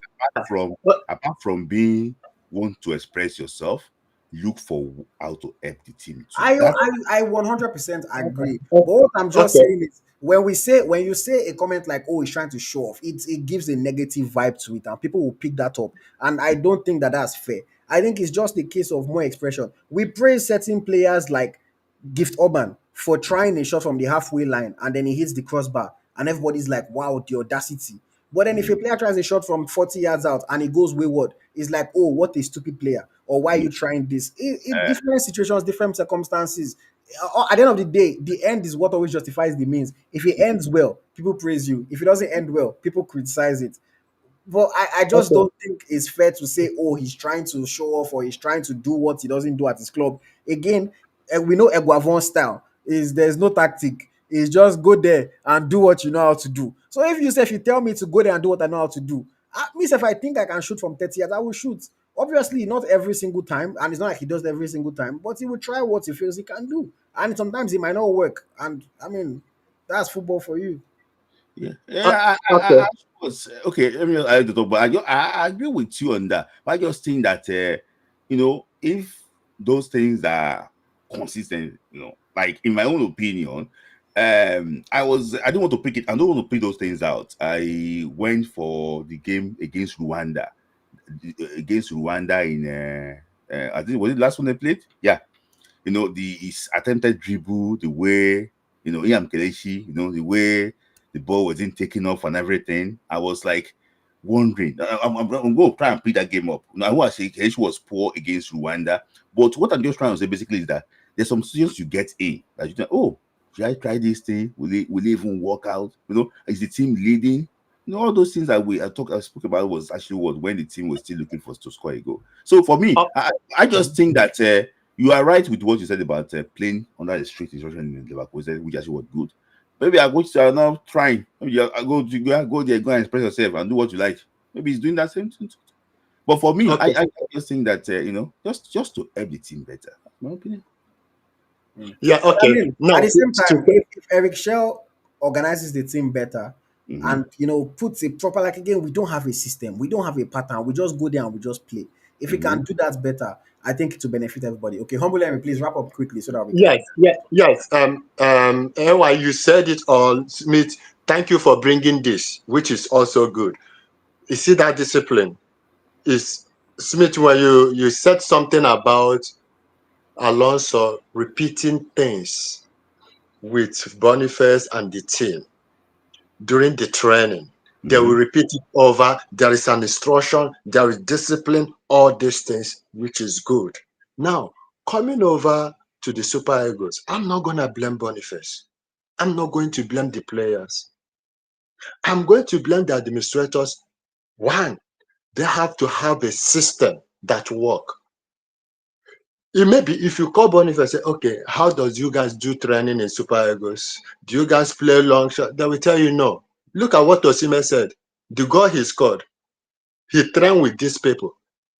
They did not tell them to train, but he said, okay, let's do this practice. And it worked for them. Is that not the work of the coaches? So in that situation, I'm not going to blame because he wants to score Boniface because there's no system. Nobody's giving him instruction. Do this, do this, do this, do this, do this, do this. Look at what I want you to play.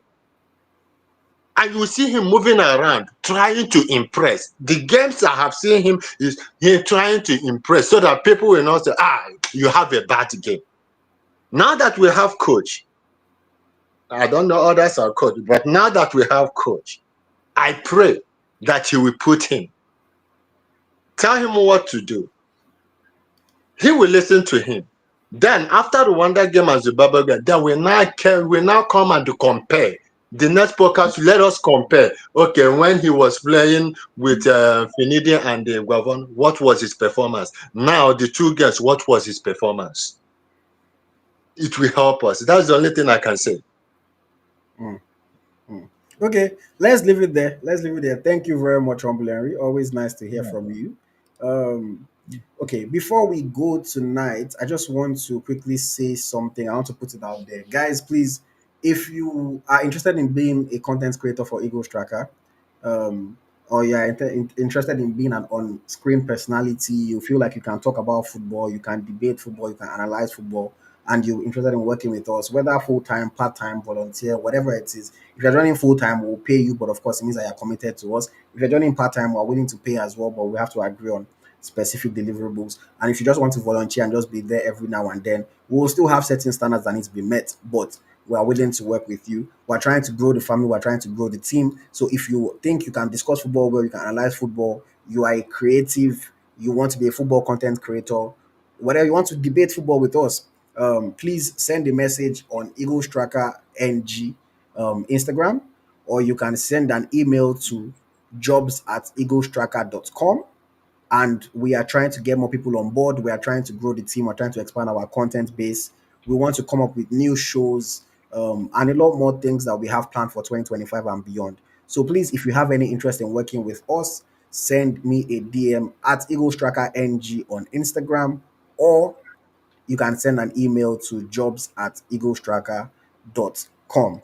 And I also want to say to you guys, please, if you have not yet watched my exclusive interview with Rafael Ayagua, go and run it up now. Let me just play the trailer for you guys. For those of you that might not have seen the trailer, it is still on our YouTube channel, so you can go and watch it.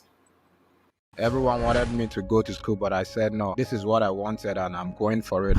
As a young boy coming up, I was earning 700,000 then. I was the first Nigerian to sign in Norway without trials. People must talk regardless of anything you do. So anything anybody says outside, it's his or her own opinion. Football in Libya is physical. Would you say is a higher level than Nigeria? Is it a lower level? You can see in the continent, then you judge.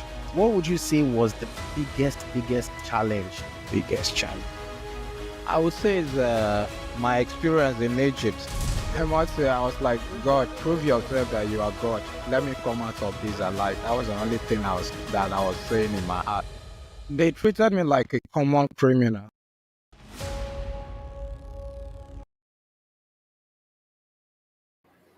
Yes, guys.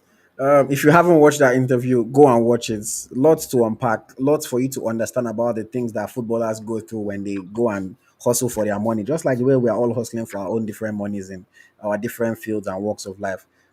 Interesting interview, about an hour long, fantastic conversation with a nice guy.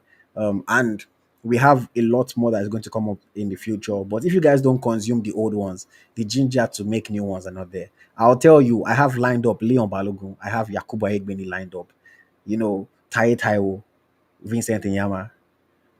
But Hmm. you guys need to watch. That is box office. You guys need to be watching. You guys need to be watching. Give them the ginger. You guys also tell me, oh, get this guest on, get this guest on. If the guest goes and looks at the views and they think, oh, the views are not worth their while, what's the incentive for them to come on? So please, I encourage you guys that are here, that support us, that enjoy our content, go and watch the interview with Rafael Ayagua. It is interesting, it is educational, it is insightful. I know most of you must have watched when D1 was talking about the VDM and everything. You people have probably sat down to watch the full podcast. But then football podcast, and I like to dey enjoy content, but I don't like to dey support to the fullest. Some of you do. I'm not talking about everybody, but please, if you haven't watched that interview, go and watch it. Go and watch it. And once again, guys, please, please, please, if you are a follower of ours on Instagram, subscribe on Instagram. It costs you less than a cup of coffee each month, and it helps us to continue to create high quality content. It gives you access to exclusive content. There'll be exclusive interviews, highlights. A lot of people always ask, "Oh, post highlights, post highlights, post highlights." We'll be posting highlights on our stories whenever a Nigerian player scores. It's going to be exclusive to subscribers. This Niger FC podcast is going to be exclusive on YouTube and to subscribers on Instagram. So if Instagram is your social media of choice, you can watch it if you're a subscriber. And then there's going to be exclusive giveaways to subscribers. There's going to be discount on merchandise and so much more. We are already working towards the game in Rwanda to be able to create some exclusive content live from Rwanda. Again, if you're not subscribed, you're going to be hearing other people talk about the content and you're not going to see the content yourself. So please go and subscribe on Instagram. Just go to our Instagram page at Eagles Tracker NG. You'll probably see a subscription button. If you don't see the button, click on the arrow. the button will show up, click on subscription, it will ask you for your info and you can make payments, and it is a monthly subscription. So whenever you feel like leaving, you can always leave. But I'm sure that you will enjoy the content and you would want to stay. And it is a little token that helps us to grow and helps us to continue to create content. Helps me to also be able to continue to pay my staff because I don't want to sack people and I don't want to not pay staff. You can ask anybody that has worked for me. Nobody has ever been owed salary. So let's continue like that. And I want to say thank you very much to everyone that has stayed with us throughout this over 2 hours talking about Nigerian football on this Tuesday. It's been a pleasure. I hope you guys enjoyed it. I hope you guys enjoyed engaging with us, and I hope to see you guys again next week. Smith Lai, final word before we go. Oh, fantastic conversation. I really actually enjoyed the interaction. Actually, what how people normally stay good there, listening to Nigerian football. Guys, like I always say, go and watch Rafael Ayagua. Me too. I'll post the link on my story. Guys, go and actually what was. He might not be the most popular player, which I actually was. He might not be the most flashy player, but I can tell you, there's something that say that you learn from others. You learn from others. There's some things that you cannot learn from Balogun. You cannot learn from Victor Osimhen. You cannot learn from the flamboyant, fantastic players you'll be seeing. But this guy went through a lot. And at least if they ask you to advise somebody in the future, you can use that person's lesson, this guy's lesson to advise somebody. Yeah. Fantastic conversation. And I know that a lot of people are not really buying into it because it's not a flamboyant guy that did not go to he does spend money. He's not, no, no, no, no, no, no. Guys, it's very educative. And another thing is that a lot of the time, these quote unquote lesser known players, smaller players, are the ones that have experienced a lot more and that Yeah. you have a lot more to learn from, Look especially if you at are in the same. it's a story, yeah. Is it? Yeah, yeah. Emeka is a similar thing. My next interview is coming out is with Leke James, another guy that has been through so much in his career. Is currently sidelined. He has not played football since 2023, largely due to the negligence of his club, and is the one that is suffering it today. And we spoke about it and a lot more. That one is coming out in the future. But you guys need to enjoy these ones. And like I said, Leon Balogun is on the line, Vincent Yama is on the line, Yakubu Ayegbeni is on the line, Taiwo is on the line, and so much more. I How can't about Benjamin Chaminu? Let's not talk about that. And so much more. There's so many people that have gotten to commit. We're just waiting for the time to record. I'm still reaching out to more people. Like I said, this year we want to serve you with content back to back to back to back to back. But we absolutely need you guys to support. We need you guys to watch it. We need you guys to like the videos. We need you guys to comment. Shout out to everyone that always comments. There's some handles that I always see, and I'm like, these people always comment. Some people watch and don't comment. I don't blame you, but I encourage you to comment because the engagement helps us to improve in the ranking, helps it to reach more people. If you just enjoy it and you just leave, YouTube doesn't know that you really enjoyed it. YouTube doesn't think to really show it to more people. So please, guys, always remember to like, to leave a comment, and to share with somebody else. Because every time you click that share button, YouTube is aware of it. And if the content is being shared, YouTube thinks, okay, more people want to see this content. If people are engaging in the comments, YouTube says, okay, more people want to see this content. It helps us grow, guys, and it costs you absolutely nothing to support. And I know that there's some people that just watch these programs just to hear what we'll say so that they can send it to somebody and the person can vex for us. Those people too.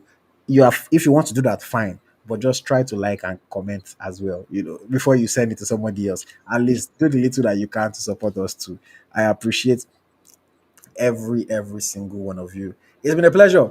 As always, another episode of the Niger FC podcast in the books. I hope you guys enjoyed it. Please, if you are watching this on replay, engage with us still. You can tell us what you agreed with, what you disagreed with. Tell us what you want us to discuss next week. And of course, don't miss Smith Layi's Friday Night Football Club on Gun Football coming up, of course, on Ah, Friday. You know, Valentine's Friday, but I will announce. See, those of us we no get wife, we no get babe. Now they get ready to talk football on Friday. But Sweetlai is married, so by the time it's Friday, he might be busy. Me, I'm free. I'm free on the 14th. So if you're like me, maybe we'll come and discuss football. Yeah. Thank you guys for actually Yeah. joining. Really, really Thank you interesting. very much, guys. Another episode of Nigerian Football Podcast. As always, with me, your host AyoT, and my reliable co-host. Smith Layi, thank you for Thank you joining. very much. Enjoy your night, guys.